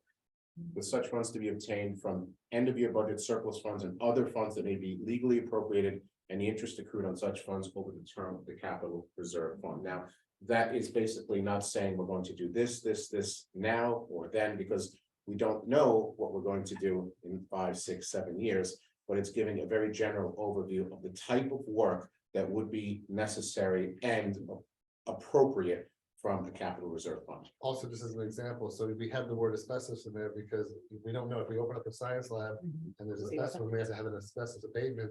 We need to have that language in there, otherwise we're not allowed to do it. Or you would have to use that money from the general fund, which Right. could be an additional and unbudgeted expense. So you keep a very wide kind of range here. Our job is to explain to the community the more specific details of what we're using. And then when you do go to spend it, it's much more specific. You would say for the middle school, 2 science labs, or for the elementary school, 1 STEAM lab. With the price tag. With the exact price. With the price tag. So this is a general permission to open the account, and then any expenditures are much more specific. And that interest accrued does not count towards the 10 million. It goes to if, let me go back to, that's the section 11 of the general municipal law. You put it aside, it's accounted for separately, and any interest goes into that fund, you know, towards that 10 million. So it does count. But I mean, again, for that Just amount of a money, silver- it's not gonna make a big going to be difference, yeah. a back rate. Going back to that language. Yeah. The only thing, the wording, the $10 million, because it just looks like we're asking the voters to approve $10 million. Is there any way that we can prove the wording saying that, Yeah. you know, it's initially self-funded Maximum. and using surplus funds from year to year, you know, up Yeah, we can try and, Yeah, what I would say is it would never accrue 10 million because we'd be. you'd be taking it out, but I think it would. Well, it doesn't You're agree, reading on it's the like it's voting $10 book, million. you say $10 million, it sounds like a bond, and, you know, I don't know. You say $10 million over 5 years. And in addition, part of the newsletter would also include Yeah. a deeper explanation of that, and that it's cumulative, it's not a one-shot 10 million, it's not a bond, but the cumulative deposits would not Maybe exceed cumulative 10 to a million. maximum, Yes, maybe cumulative to a maximum. right, and not max and not to exceed. The other thing that Sam and I are gonna do is we're gonna set up meetings with our PTA groups, with our separate groups, with our other organizations, and kind of do a roadshow where we kind of explain in detail what we're trying to do. Because when you walk into the booth and you see this, you go, what the heck is this? We want people to understand what we're trying to do. Any other capital reserve? Like, first. So moving to the equipment side, we are proposing an equipment budget of $232,606, which is just over a $7,000 increase from year to year of 3%. And just to go over in accordance with district policy, only equipment with a cost of $1,000 or more is charged to an equipment budget code. And you see the breakdown of how that $232,000 is reached. Business office, B&G has obviously the largest expense, central printing, technology, athletics, and other instructional equipment.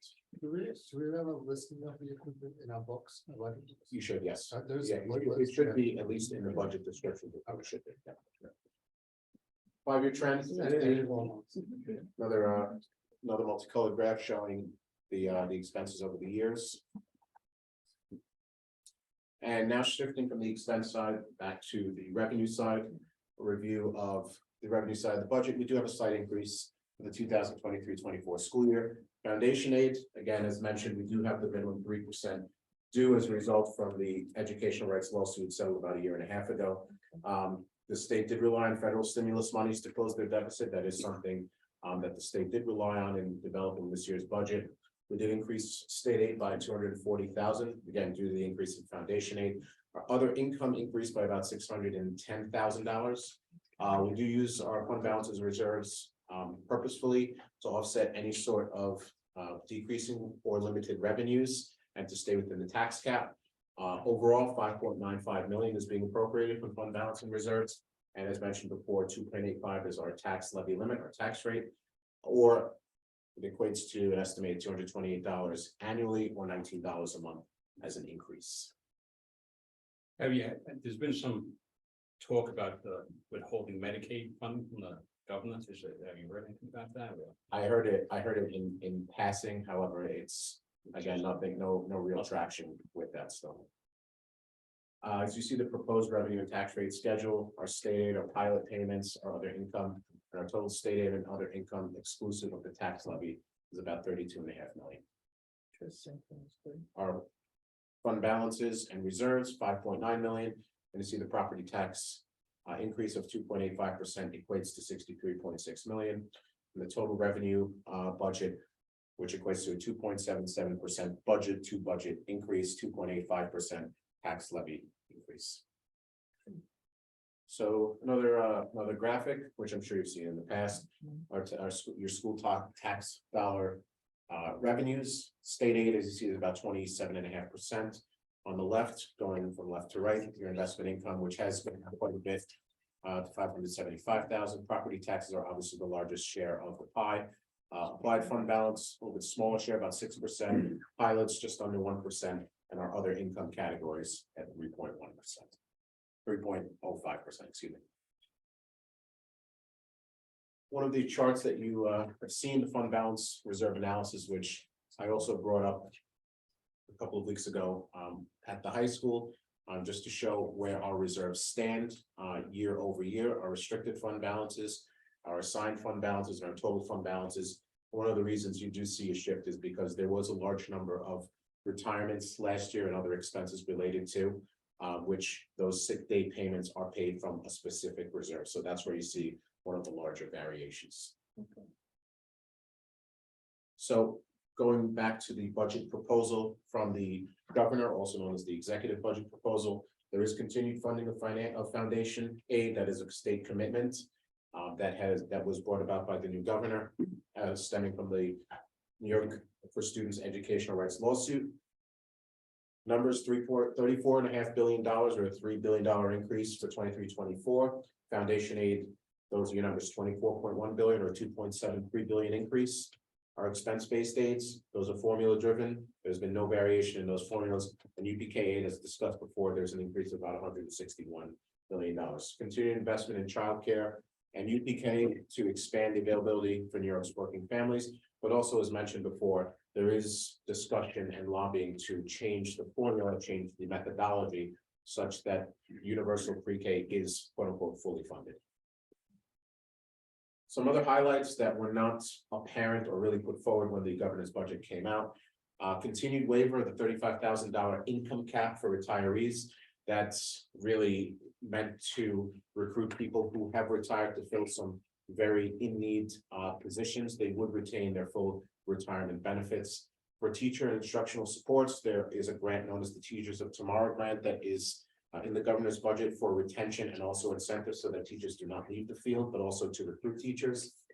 Mentoring grants, employment preparation aid, that's really for both students and teachers as they enter the workforces, especially in the education, and also additional lunch breakfast program subsidies. This has actually become a very big hot button topic in terms of funding school lunch, because for over 2 years that was the case. There has been discussion that it's actually a federal type legislation and it hinges on the Farm Bill rather than on the state level. So there's a bit of a tennis match going on with that right now.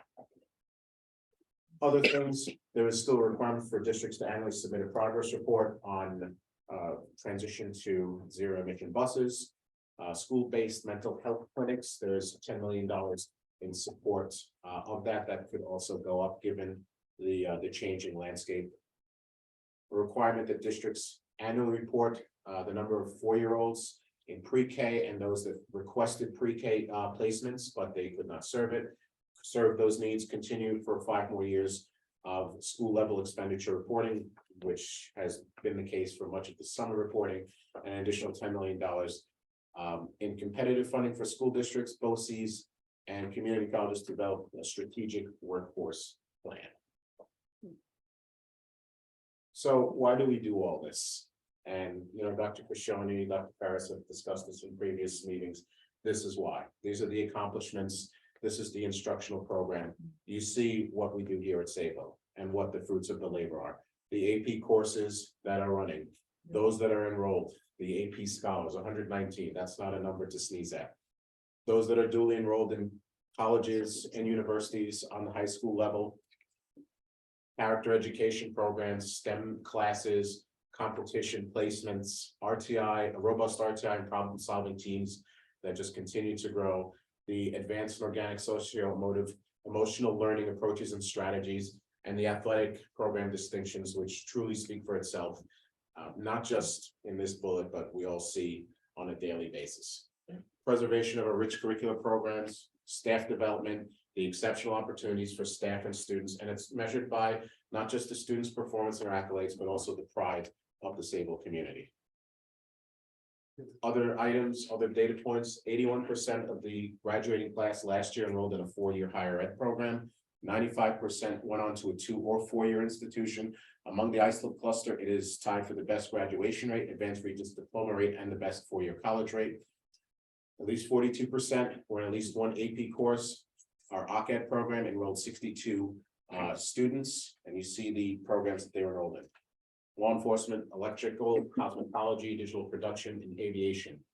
All ICT students over the last 12 years graduated on time. Per student, 2.1 activities outside the curriculum. That's a tremendous number. And also, so you see on the screen some of the co-curricular and extracurricular programs that have that are included and also have been started in 22-23. Infrastructure wise, to go back to what we said about the capital reserve and our transfer to capital, you know, focus on our custodial grounds maintenance and office support staff. Our building condition survey, that prioritizes our areas of awareness and need. It facilitates the connection between a conducive and welcoming environment in teaching and learning, flexibility with student accommodations where necessary, specifically with IEP requirements, redesign of existing spaces, which is what Dr. Ferris was talking about. An example is UPK at Lincoln Avenue. The ability for continued community use of district facilities, which is huge for any outside group. Our energy performance contract does have recognized savings, reducing our carbon footprint, and that reinvestment of savings allows for other opportunities and maintenance projects. And again, there is a $1 million transfer to capital for the first phase of the Sunrise bathroom project. Again, the instructional program, our budget and fiscal management with our facilities and our staff leads to the success of not just the school, but the community as a whole. And looking forward to our next meeting, March 9th, a week from today, we'll take a look at what a 0% budget, or also known as a contingency budget, might look like. Further discussion about the capital reserve, and will be put forward a vote to adopt the 2023-24 budget by the same board. Good job. Just want to take a moment and thank Sam for his work on this. We've been at this since October. And I have to say, I've been in education for 29 years and I've been part of many different budgets, and I just feel really happy about this budget because it takes into account the community feedback, it takes into account the teacher feedback. And I really do feel like we're putting positions and kind of our emphasis behind the things that will have the greatest impact on our students. So I just want to thank Peter, Sam, Christine, Jillian, because they were all part of working with principals and teachers and staff to create this for our kids. So thank you. Thank you. I'm just gonna say, can this presentation be found online or one? It's on already. It Yes, is it's on the line under the board docs, and it's on our website. Okay, Great, perfect. thank you. Thanks. One more question. Sure. With the capital reserve. Sure. So say we have an economic downturn and we need the monies to, maintain, teachers or something like that. Can it be a budget transfer be done with a vote of approval, or how would you do it? Capital reserve? No, the only way that could happen is if there's a vote to dissolve a reserve. Other than that, the monies are specific towards capital projects. Now, the way around it, I shouldn't say, but the alternative is if there is a transfer to capital line that could be reduced, and then it would be supplemented from a capital reserve should the board approve to do so, and if the voters also approve to do that as well. There are some implications with that with respect to the tax cap and aidable amounts, etc. But that's one of the mechanisms that can be brought forward. Any other questions? Yeah. All right, the last part of my presentation involves the upcoming budget vote. In addition to voting the budget and hopefully a capital reserve, which the board will approve or not approve next week. We also have 2 seats available for the school board. One seat is up, which is a 3-year term for James Birch, and the other seat is a 3-year term for Thomas Cooley. So I'm obligated to announce that those seats are coming up. It's a fun election season. Petitions are available in the district clerk office to run for a seat for the Board of Education. Anybody can run. The resident in the school district who gets the required signatures and submits that in the town session. Upcoming dates: April 17th is the due date for any petitions for anyone who would like to run for the Board of Education. May 9th from 4:30 to 7:30 is an evening voter registration. If you have not registered to vote, you can do that so that you can be eligible to vote in the budget trustee and vote. May 9th is the last day to request absentee ballot by mail. May 9th, 7:30 p.m. we will have a budget hearing workshop. And May 11th is the last day to register to vote by 3 p.m. May 15th is the last day to request an absentee ballot in person. And May 16th, the annual budget vote and election will take place for trustees for those 2 positions I mentioned, as well as a yes or no budget vote, and hopefully a capital reserve yes or no as well. And that will take place in the old junior high school from 7 a.m. until 9 p.m. Any questions about the budget vote or the trustee vote or the capital reserve? I have a question about the capital reserve. I know our debt service affects our tax cap. How much will the capital reserve instead of a debt service affect? Zero. Zero, because the tax cap is a general fund item, for lack of better words. So you're raising public funds to support the general fund. The capital reserve acts exclusive of the general fund. Now, you do receive state aid on those projects. But So here's what I think the best part is, for every dollar we spend, we get 68 cents back. So if you put $1 million into the capital reserve and spend that, you get 68% of that, is that correct? you Sam? get that Back in state aid, so it's a very Bond good. paid forward, yeah. Yeah. exactly, for small to mid-scale projects, yes. Right, That's what I just which is, Yeah.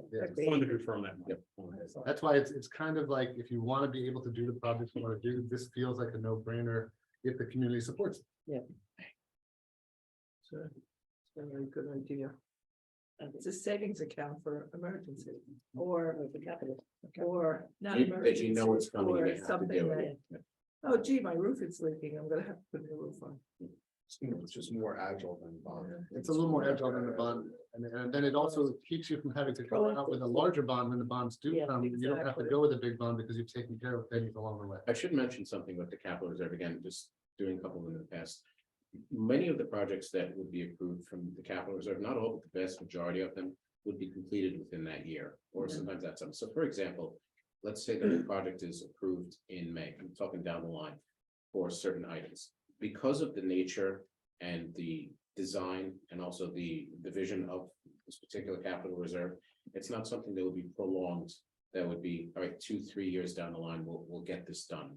It's really something that can be done within a very, very reasonable amount of time. So the FTD is a little bit more, Right, a little quicker. that's going to be the biggest hurdle, like anything else is SCD, but again, you're not talking about like mass univent replacement projects throughout the district, which typically would be through a bond project. So these smaller scale projects would be likely completed within that year time frame. Nice. So that's it for my report. Okay, next up is Board of Education discussion. We have 4 items on there. The first item was the Eastern Suffolk Folks Youth Executive Briefing, which was held out in Riverhead, and it was done by the culinary students out there. I was out there, Sam, Christine. That was it, right? Okay. It just basically was a discussion about the state of the state and where funding is coming from education. And Sam has spoke about most of it already this evening, and anyone else want to add to that? Sam, you were there, Christine? But the meal was great also. Oh my God, the kids. The created These kids everything. do a phenomenal job, so I enjoy going every year, not only for the food, but for the speak. I think the only thing is just the advocacy towards food service and having meals paid for. I think that has become a central theme, and Greg Burke brought that up also. Yeah, but universal. Yeah, about universal meals, yeah.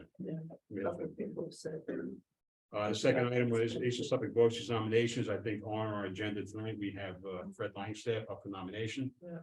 As well as many of you know, Fred has been a long-term supporter of education on the island, as well as Suffolk County. He's his past president of New York State School Boards Association, and he's joining the Voting Club.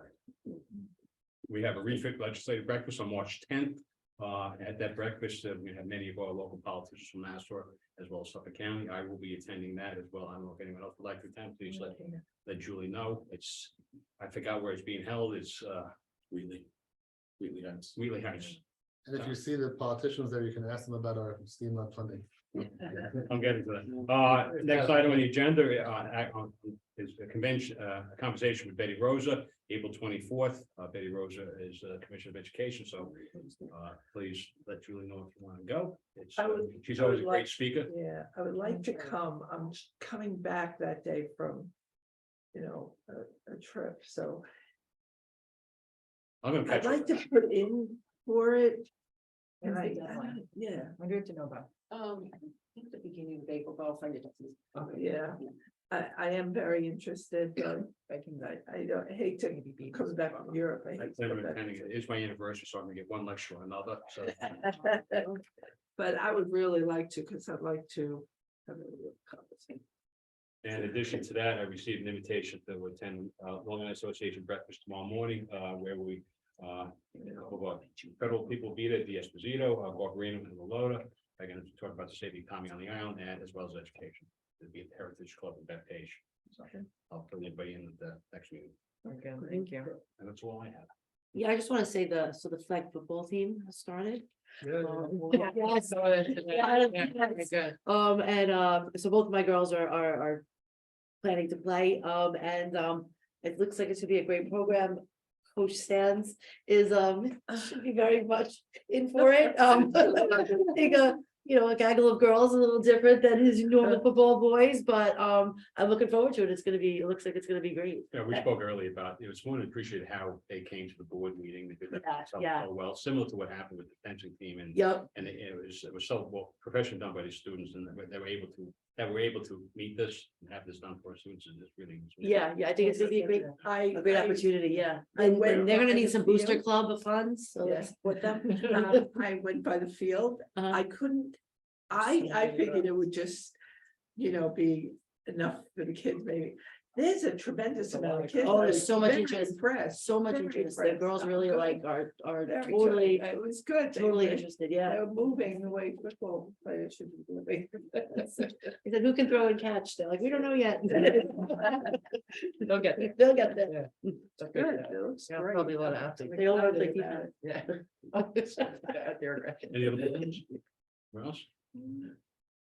No, okay. It's that time where you like to open up the public session. Can I see how many people would like to speak tonight before I read my statement? One, two, okay.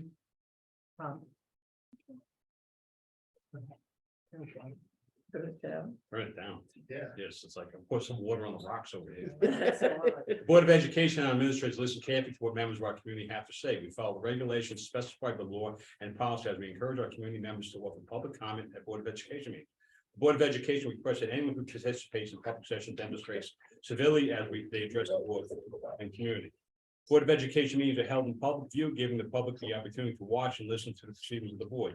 In these meetings, district staff updates the boards on matters pertaining to school district. The board may be required to take action on matters to district operation. Board policy 1230 provides the opportunity for a period of public comment during these meetings.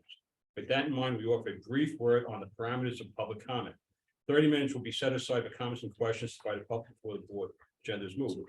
The board reserves the right to limit public participation in any given case or to the extent maximum comment period deems necessary. Questions and comments by public are limited to 3 minutes per person. Speakers are asked to identify themselves and or the group they represent. Speakers should conduct themselves in a civil manner and direct their comments to the board. The board will not permit discussion involving individual personnel, students, or community members.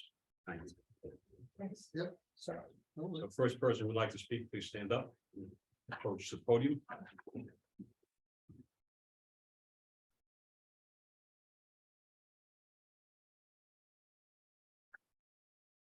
Hello, my name is Stephanie Petrosino. I am a Sayville alumni, resident and mother of 3. In the news, you may have heard recently about a Brookhaven comp swab teacher that was accused of encouraging a 5th grader to identify as transgender. And of course, inappropriate books such as Gender Queer in local schools. These issues hit close to home and are a concern for me, my family, and friends of mine in the community. Personally, my daughter is in the 8th grade in Sayville Middle School. Last year, she associated with a group of students who predominantly identified as non-binary, trans, LGBTQ, etc. This group encouraged her to join an app called Discord, DISCORD, which exposed her to self-harm chats, sexually explicit content, and sexual predators. This group of students called my daughter by a boy name, and even her teachers began to call her by this nickname. My daughter's appearance and attitude started to change. She started to cut herself and became depressed. After my becoming aware of what was happening, we sought therapy for my daughter, and she soon became aware of the dangers of the app Discord and how this group of friends were toxic and unhealthy. She gradually distanced herself from this group and made new friends, and is 10 times happier now, thank God. Most of the students from the old friend group are part of the Unity Club and tend to congregate in the Unity Club leader's classroom. And as a result, my daughter feels uncomfortable seeking extra help during 11th period. She's struggling in this class and is often distracted by the multiple rainbow flags and BLM posters. She unfortunately has had to drop chorus to take an additional math course to help her get on track. Now, before I go, I must include my 4-year-old son, who is in UPK this year. The first month of school, a newsletter was sent home by his teacher with a list of book suggestions. I decided to Google the book titles and discovered that one of the books was titled Stella Brings the Family. It's a story about a young girl with two dads It's a story about a young girl with two dads, and she struggles on what to do when her class is celebrating Mother's Day. In the end, Stella brings her whole family to the party. I personally do not feel that this book is appropriate for my 4-year-old. The first month of the Sayville school journey, and this is what the teacher is suggesting I read to him. My questions for the board are, what is the protocol on book appropriateness, not only for our school library, but for outside books brought in or suggested by teachers and guest readers? My second question is there protocol in place to prevent teachers from encouraging our children? Please finish. Go ahead. Is there protocol in place to prevent teachers from encouraging our children to be gay or change genders? Are parents being made aware that these students are being addressed by different names by their teachers? And lastly, when my daughter attends high school next year, will she have the option to opt out of the SEL program? Thank you. Thank you. Next, please.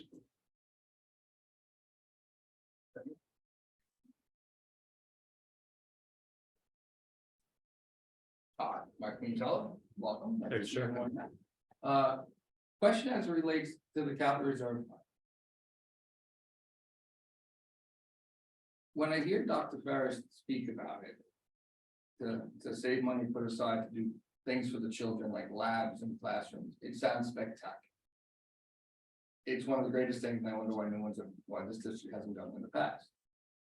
When I read Dr. Gurgis's PowerPoint of what it says, I think you've got a large communication disconnect between what reads like a $10 million slush fund to cover electrical, plumbing, concrete, supplies, windows, asbestos removal, versus this will be used to put in labs in the future, new classrooms, new technology, things for the students.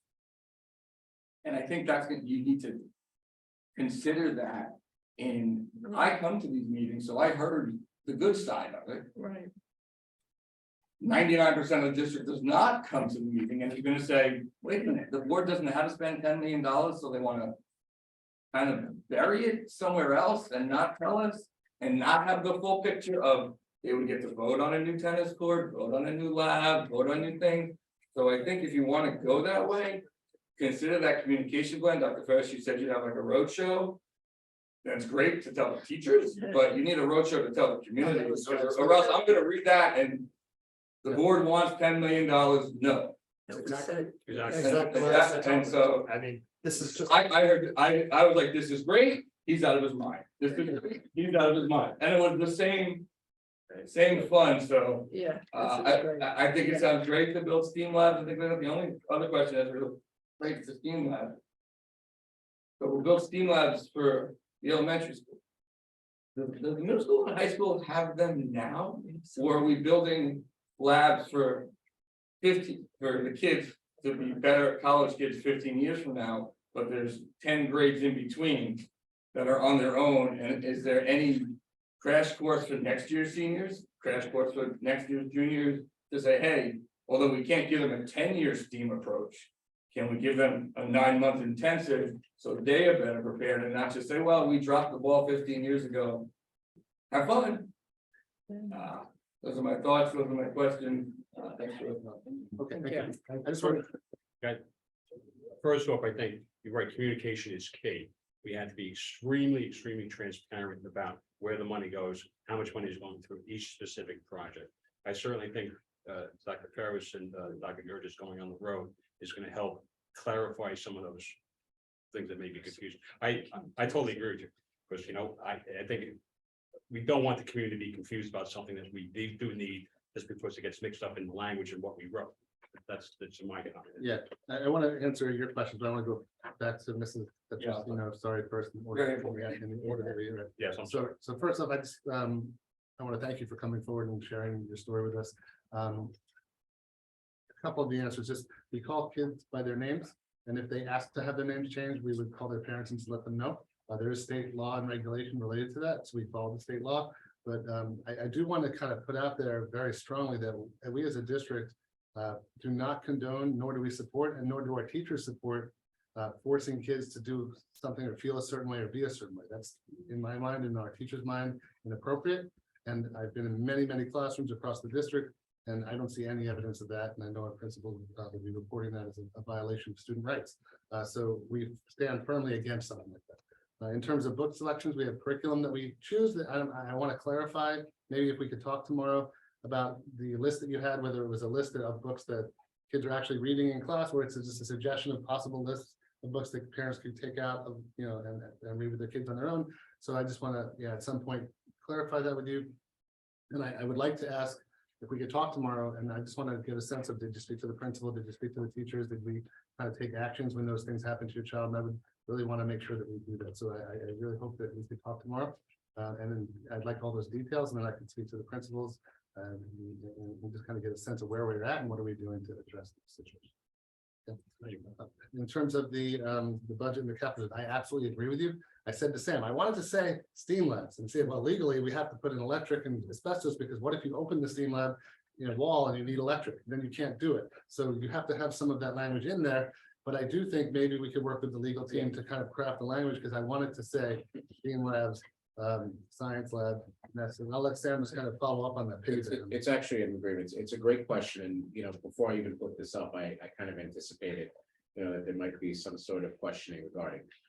Because, first of all, it's an 8-year lifespan of a reserve. There's the immediate, notion, flexibility that pigeonholing or saying it's specific for this, for that, for this, obligates the district and really the taxpayers then to the district that this will be done. If in the resolution language, and that's what I'm referring to, if it's kept in general terms, it does allow in the brochures, in any sort of advertisement, and I did mention this also in the presentation, when it comes to be voted upon for specific projects, you have to say for STEAM lab renovations at Sayville High School for the amount of this, for electrical upgrades. I understand that. I'm just saying The community. that the community will say yes to the labs. Yes, I don't think they're gonna say yes to $10 million electrical, plumbing, Yeah, yeah. HVAC, all this stuff. That's, wait a minute. right. And you gotta flat balance that somehow. I understand. That was just the Without resolution. overcommitting, that's up to you. That's That's the the communication resolution. challenge. That's the resolution language that allows for what Dr. Ferris was talking about. And in the brochure, and if we choose to do another brochure to promote the capital reserve, that will be explained. The only reason that resolution went up there, that's a draft that would have to go forward to keep it general, so then we can have those specific items voted upon. in But the I would like to future. explore maybe with our legal counsel, if we can say the words That's all. STEAM labs, science labs, instructional spaces, flexible Yeah. classroom spaces for 21st century learning that may include the need for electrical, plumbing, blah, blah, blah, blah, blah. As you mentioned, this is only the second time we've discussed the capital Yes. reserve in a board meeting. Yeah, so and your very presentation abstract said terms. potential Yeah. wording, like we need to work Yeah, on. we- it. But I appreciate that very We much. said, That is we true. said the wording, Yeah. that last paragraph, the wording had to be. And no offense to any lawyers in the room, but every referendum. There is lawyer. should be on the ballot. Doesn't make sense. But usually something that shall not will be. Must make. Hence, therefore, that's why I was in opposition to make. Realize that the communication is going to have to be up front. Simple. Yeah.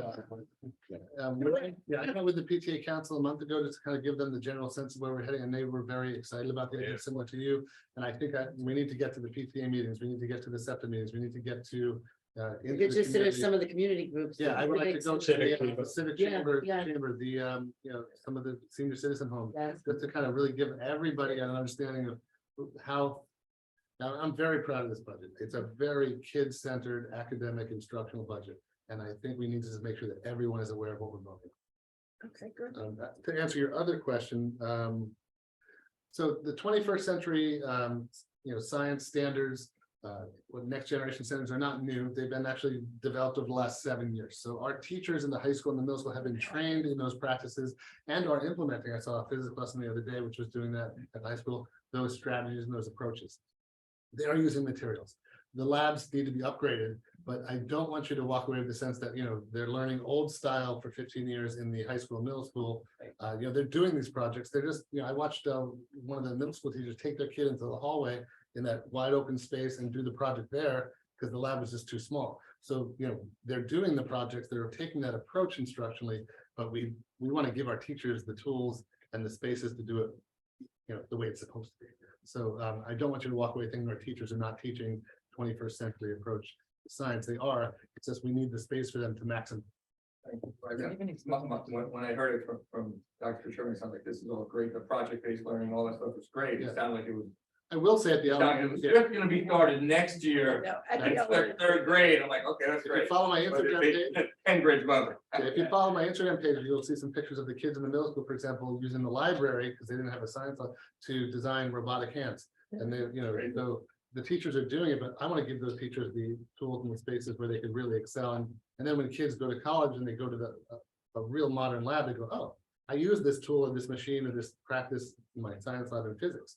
So there's a connection there that's even better. Plus, I just want to mention that at the secondary level, our teachers are specialists in their particular area. Elementary, they teach everything. So having someone who's a specialist in science at the elementary, we typically don't have. So that's why that would be a great enhancement.